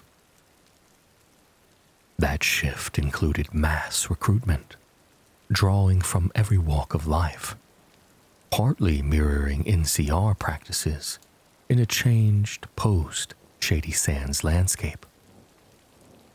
Veterans sometimes found the new reverence for relics and harsher hierarchies disillusioning.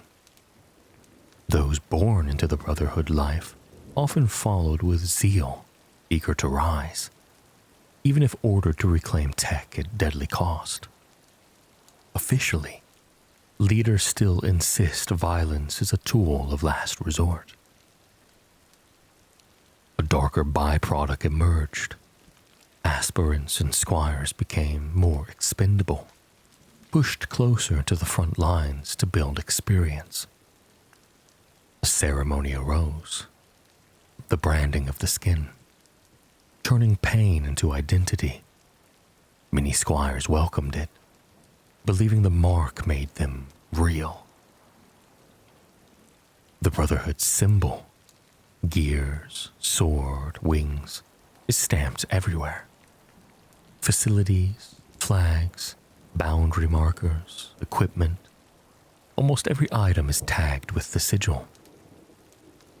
Over time, the insignia's details shift.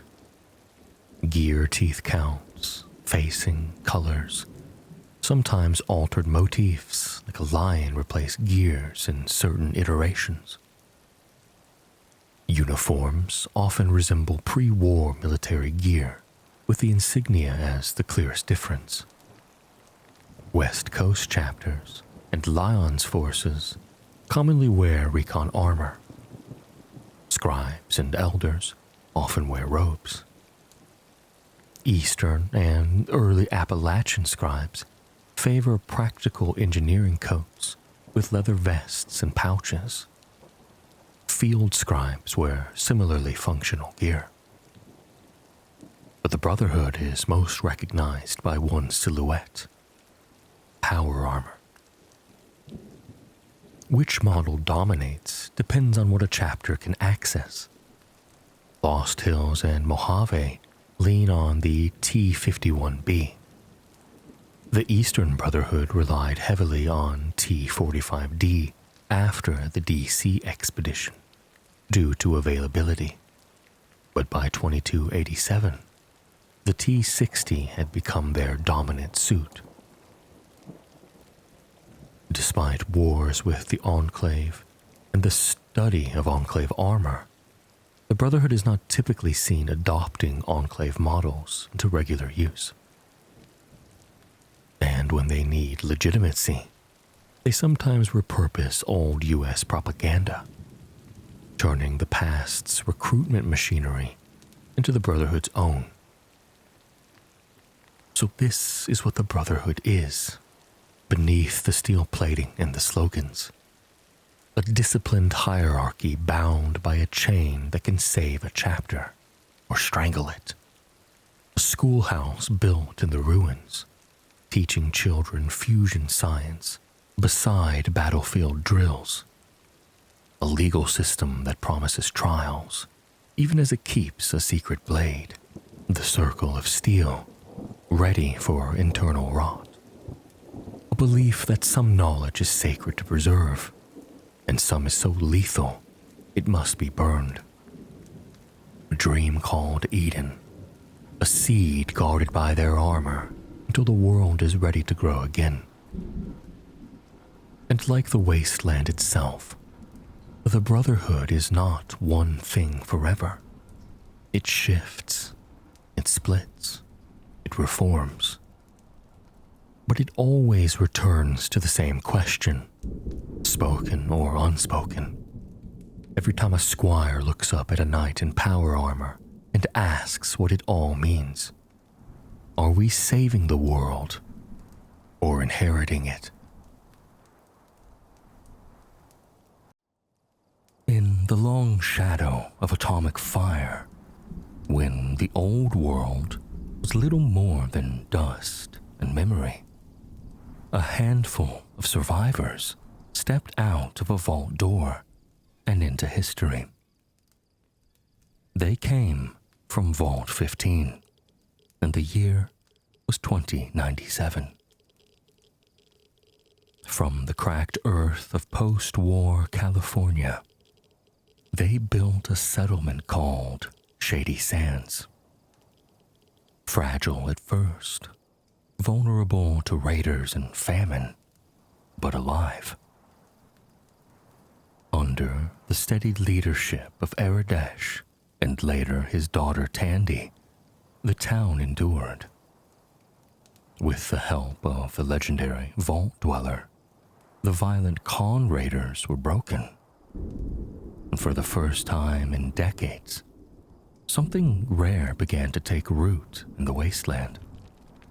Stability. Trade caravans began to move between settlements. Ideas traveled alongside goods. Communities that once survived alone began to imagine something radically different. Unity. By 2186, that idea took form. Representatives gathered in Shady Sands to create a provisional council. A constitution was drafted, and debate turned into law.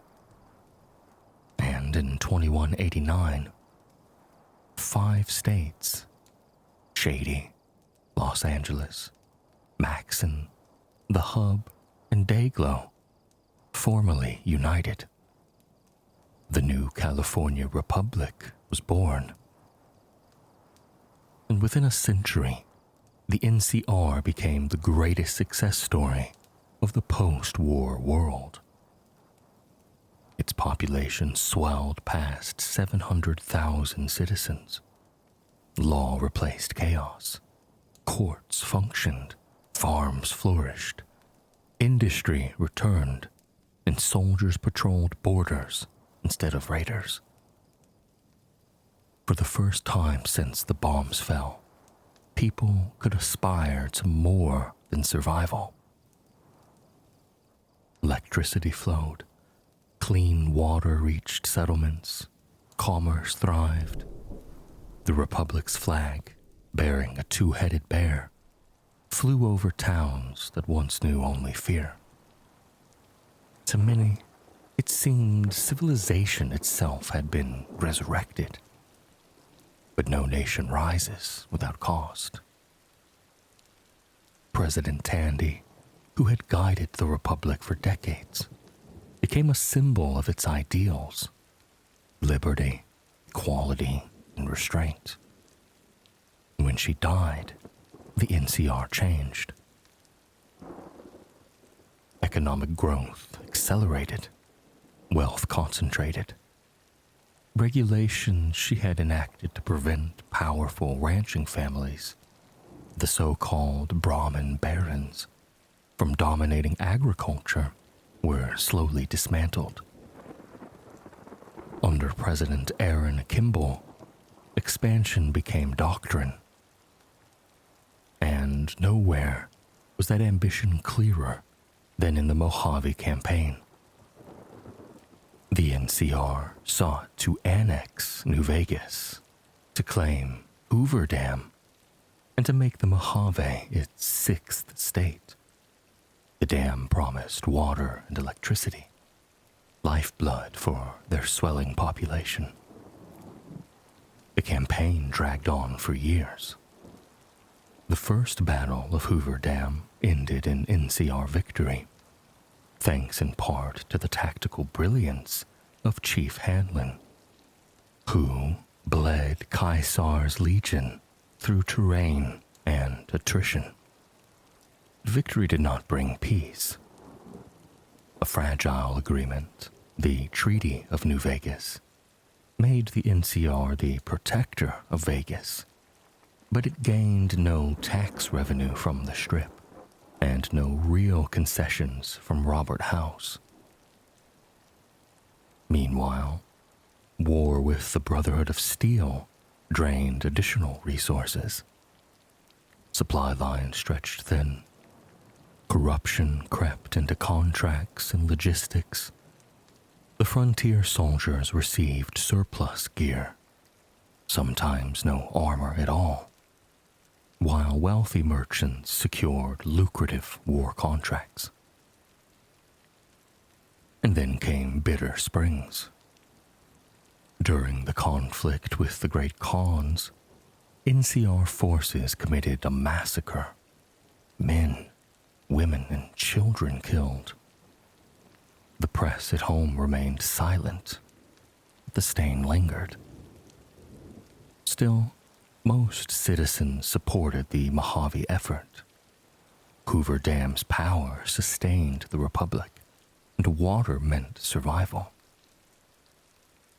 But the critics grew louder, and the followers of the apocalypse warned that the NCR was losing its soul. At its height, the NCR was prosperous, not merely stable.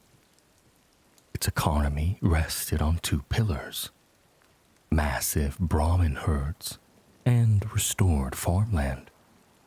From leather to milk, from grain to meat, the Republic fed itself and others. Light industry returned.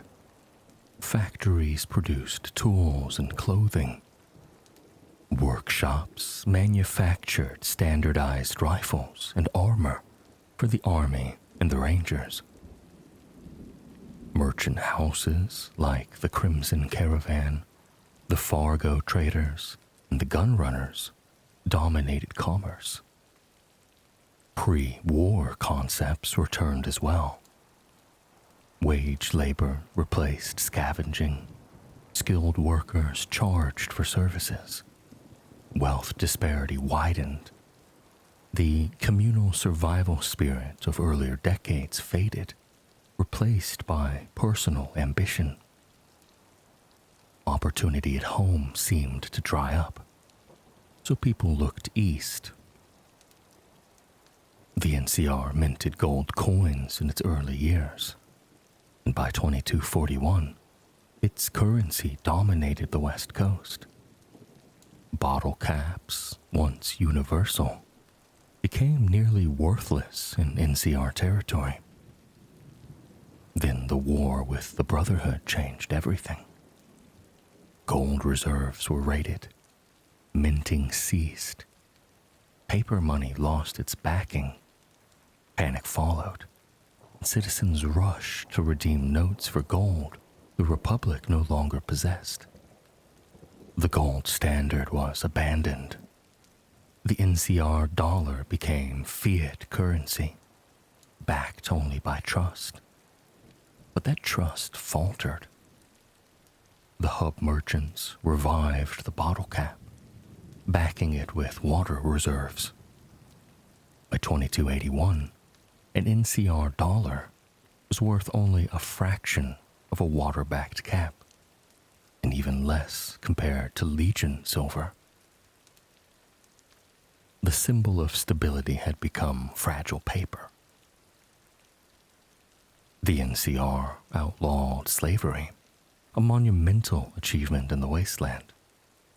Discrimination based on gender, ethnicity, religion, or sexuality was formally banned. In 2205, protections were extended to ghouls and mutants. On paper, it was one of the most progressive societies in the post-war world. In practice, enforcement varied. Economic regulations protecting small farmers were overturned. Wealth consolidated. Reactionary politics resurfaced, particularly during Kimball's presidency. Female troops were redeployed from frontline posts during the Legion conflict, feeding cultural debates. In Dayglow, anti-mutant sentiment flourished. Super mutants could be abused with little consequence. The ideals remained, but they were no longer evenly applied. The Republic's flag and symbol echoed the Old World California banner, but with a two-headed bear. To supporters, it symbolized their resilience and strength. But to the critics, the two heads seemed locked in an internal struggle. NCR Rangers wore salvaged LAPD ride armor, dusters flowing behind them like frontier lawmen reborn. Army troopers donned faded green uniforms, metal helmets with goggles against sandstorms. Their vertibird carried a proud name, Bear Force One. The Republic styled itself as the inheritor of American democracy, not its futurism, but its mythic frontier spirit.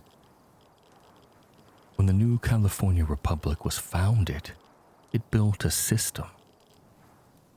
From its earliest days, the NCR styled itself as the heir to the Old World United States.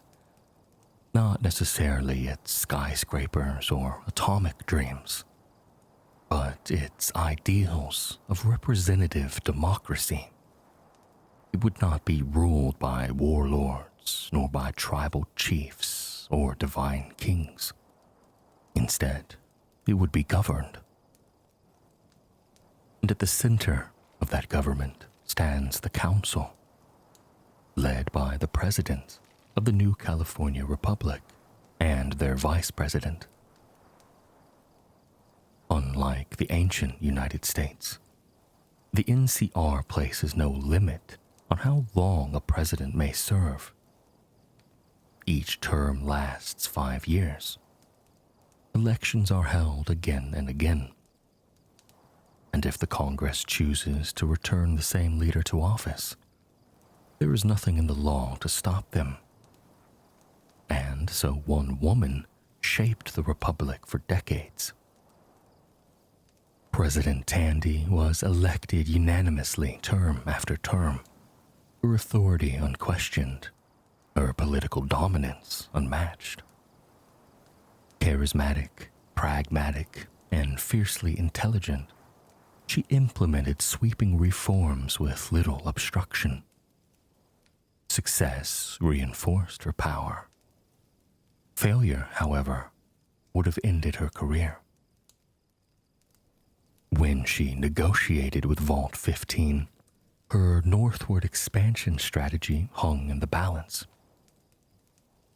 Had that diplomacy collapsed, her presidency would likely have fallen with it, replaced by powerful figures such as Roger Weston or Frank Carlson. The NCR's presidency is powerful, but it is never truly secure. If the president embodies the will of the Republic, the Senate, originally called the NCR Congress, is its voice.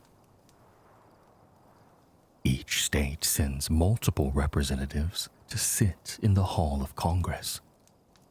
Citizens elect these representatives through universal suffrage. Every citizen has a vote. Depending on their region, these officials may be called councilors, senators, councilmen, governors.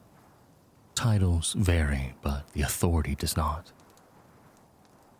Even towns petitioning to join the NCR may negotiate for a seat as part of their terms of annexation. The Congress passes laws, it conducts hearings, it investigates corruption, profiteering, and criminal misconduct. It selects the president who leads the council. In theory, it balances power. In practice, influence flows toward those with wealth, charisma, and leverage. The courts of the NCR form their third pillar of government. They are known for moving slowly, sometimes frustratingly so. But once proceedings begin, they are difficult to halt. Even powerful merchant houses found themselves dragged into legal battles they could not simply buy their way out of. Both citizens and non-citizens are entitled to protection under NCR law, though the courts often favor citizens in disputes. Marriage, divorce, civil disputes, intellectual property, patents, all fall within their authority. Patent law in particular remains controversial. The followers of the apocalypse have long criticized the Republic's approach to ownership of knowledge. Yet the courts endure, deliberate, procedural, and stubborn. The NCR began as 5 states, but it did not stay that way. Over decades, its borders expanded north toward Oregon, south into Baja, and east into the Mojave.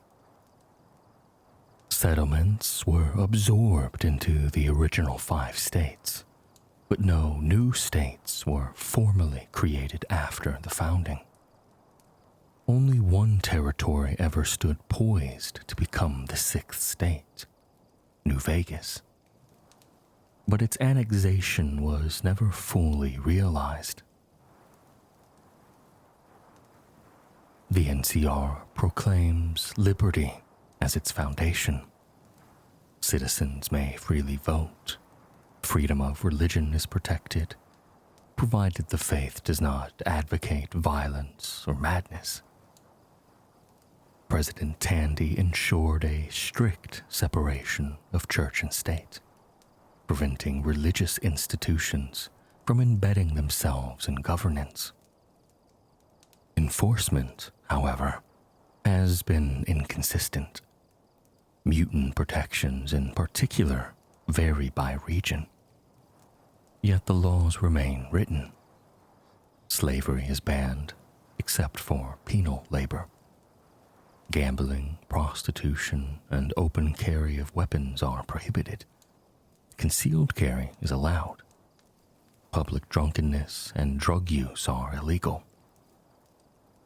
Caravan members suspected of theft may be dismissed without pay under NCR caravan bylaws. Punishment in the NCR is meant to fit the crime. Capital punishment is reserved for severe offenses. Murder may result in execution, but not always. Within NCR territory, criminals serve prison terms or enter work release programs involving penal labor. Beyond NCR borders, justice grows harsher, and thus the Republic welcomes newcomers. Humans and mutants alike may immigrate, provided they are peaceful and law-abiding. The process is straightforward. Relocate to NCR land, apply, undergo citizenship training, and receive provisional citizenship before full status is granted. Citizens must pay taxes, and territories may petition for annexation. If accepted, NCR law enforcement and military forces establish order there. And once stabilized, the territory may apply for statehood. Between 2241 and 2281, no such territories achieved full statehood. Inside the Republic proper, law enforcement follows procedure. On the frontier, it often does not. The NCR Army is reluctant to engage in prolonged peacekeeping. Crimes around New Vegas are frequently punished swiftly, sometimes with death. bounties are common. Civilians may be authorized to capture criminals who evade lawmen. For military-issued bounties, proof requires an intact head. Partial remains earn partial pay. One exception stands above all others: former members of the Enclave. Their atrocities, including attempted genocide, made them enemies of the Republic. Membership alone warrants arrest, trial as a war criminal, and life imprisonment. If capture fails, rangers and bounty hunters are authorized to pursue them relentlessly. This policy emerged after the Enclave's defeat under President Tandy's administration. Under Tandy's laws, the NCR recognizes the rights of prisoners of war and mandates humane treatment. Many officers consider these restrictions inconvenient. Some quietly circumvent them through external consultants. For NCR soldiers, discipline is uncompromising. Desertion or cowardice before the enemy can result in hanging or execution on sight. Severe dishonorable conduct may lead to court-martial and firing squad. The Republic may claim mercy for its enemies, but it shows little for its own deserters. On paper, the NCR systems appear balanced. In reality, every state pushes its own interests. Tensions simmered between the Hub and Shady Sands, often over caravan routes and trade rights. Economic competition shaped political alliances.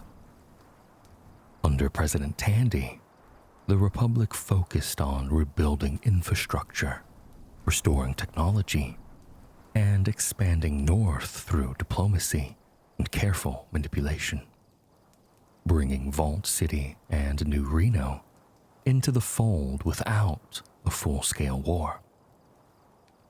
Under President Kimball, policy shifted. Expansion by force became the doctrine. The Mojave Campaign embodied this approach, stretching supply lines thin, empowering bureaucrats, and exposing military leadership weaknesses, particularly under General Lee Oliver, whose preference for decisive pitched battles contrasted sharply with Hanlon's attritional strategy. NCR presidents are powerful, but they are not untouchable.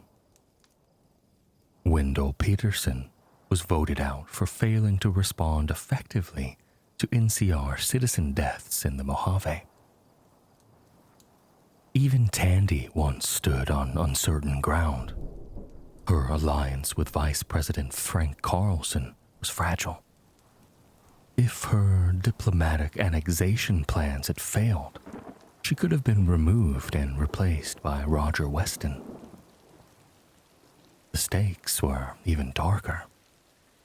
During negotiations for New Reno's entry into the NCR, the bishops plotted assassination, targeting Weston.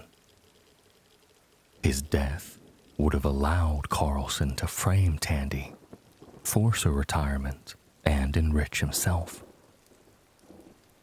Had Carlson instead been assassinated, his martyrdom might have empowered right-wing elements to seize Congress, pushing the NCR toward military rule and possibly granting safe haven to surviving Enclave elements. The Republic stood repeatedly on the edge of a political catastrophe.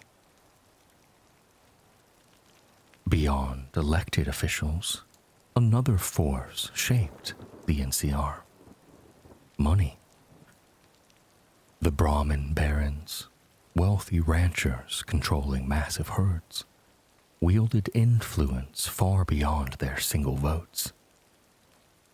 Merchant houses dominated trade routes. The Crimson Caravan and other powerful families squeezed out smaller competitors while lobbying for favorable policies. Gun runners, as primary military suppliers, received special privileges, their contracts tying industry to the war machine. Oligopoly replaced open competition. The Republic remained democratic in structure, but wealth bent its direction and discretion. The NCR was built to prove that democracy could survive the end of the world. It outlawed slavery, established courts, held elections, debated, argued, and legislated. Yet it also wrestled with corruption, expansionism, factionalism, and the quiet erosion of its founding principles. The bear stands with two heads. One looks towards liberty, the other toward power. And in the Wasteland, those two instincts are rarely at peace. A republic may write laws. It may draft constitutions. It may raise flags and speak of liberty. But in the Wasteland, none of that survives without force. And the new California Republic understood this better than anyone.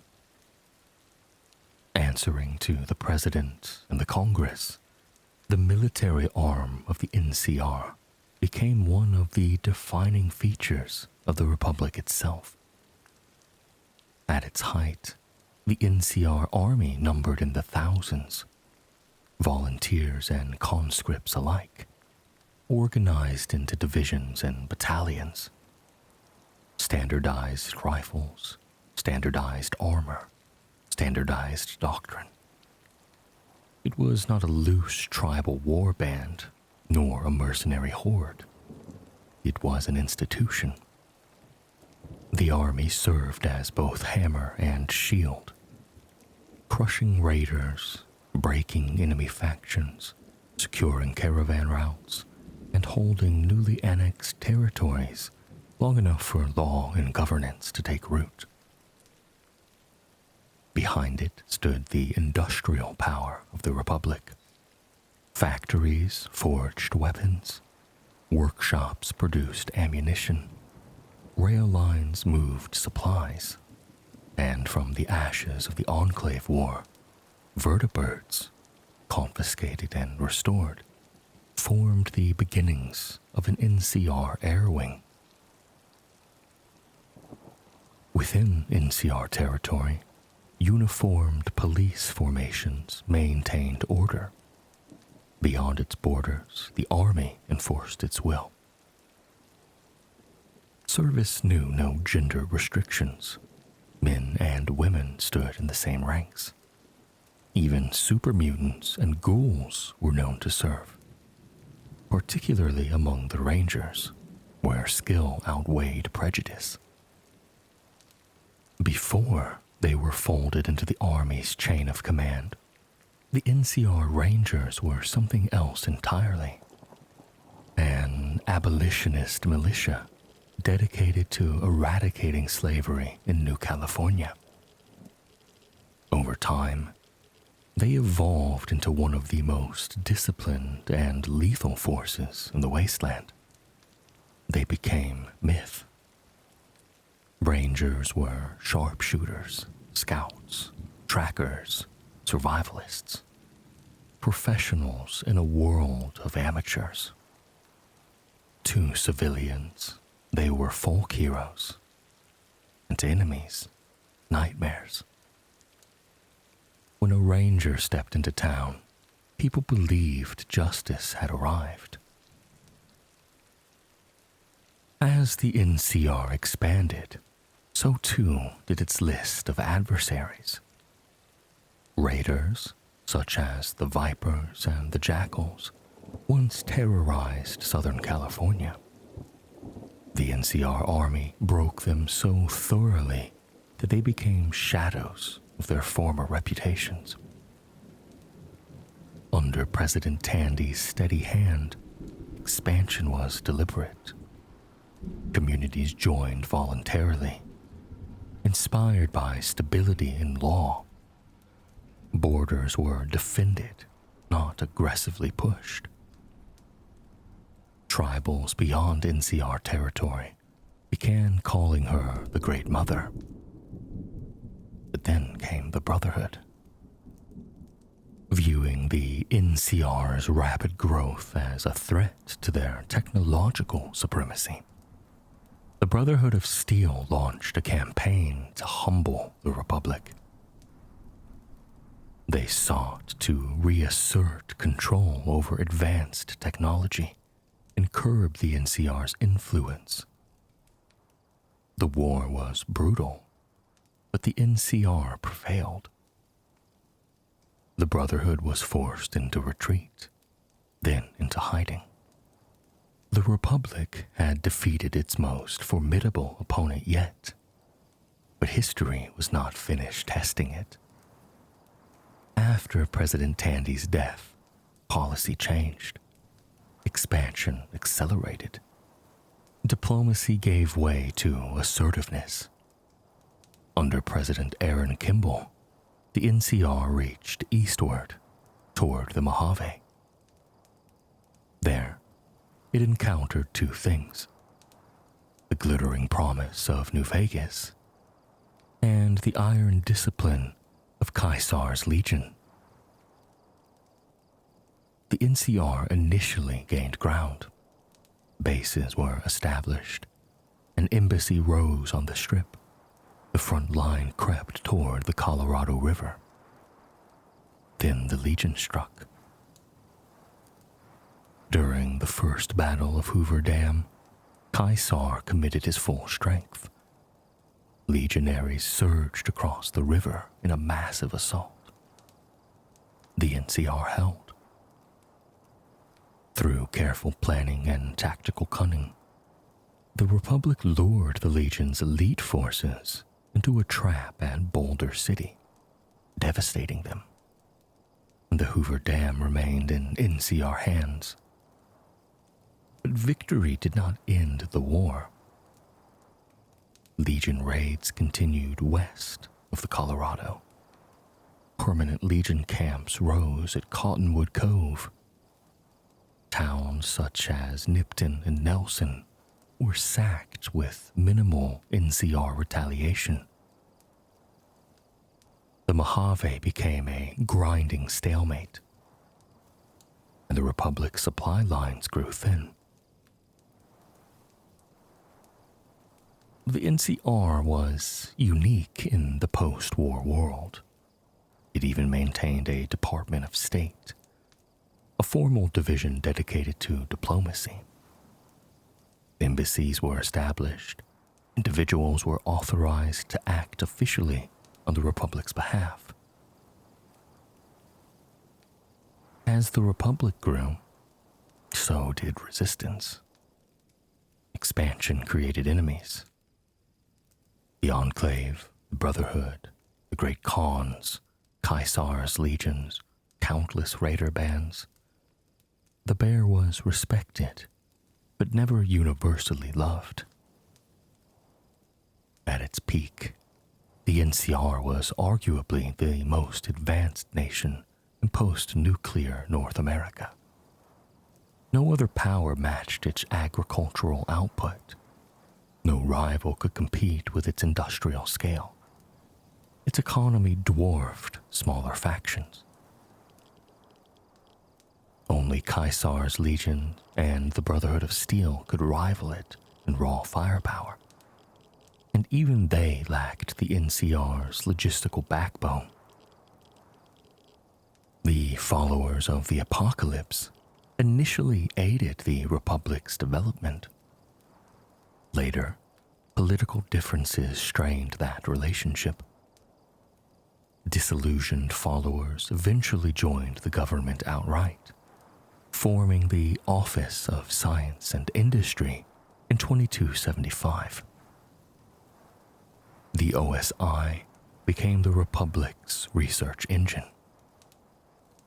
By 2281, they had implemented computer simulations to improve agricultural planning, optimized the Hoover Dam's output, restored the power grid linking the Mojave to Shady Sands, developed projected solutions for a looming famine forecast for 2291, and that was only the beginning.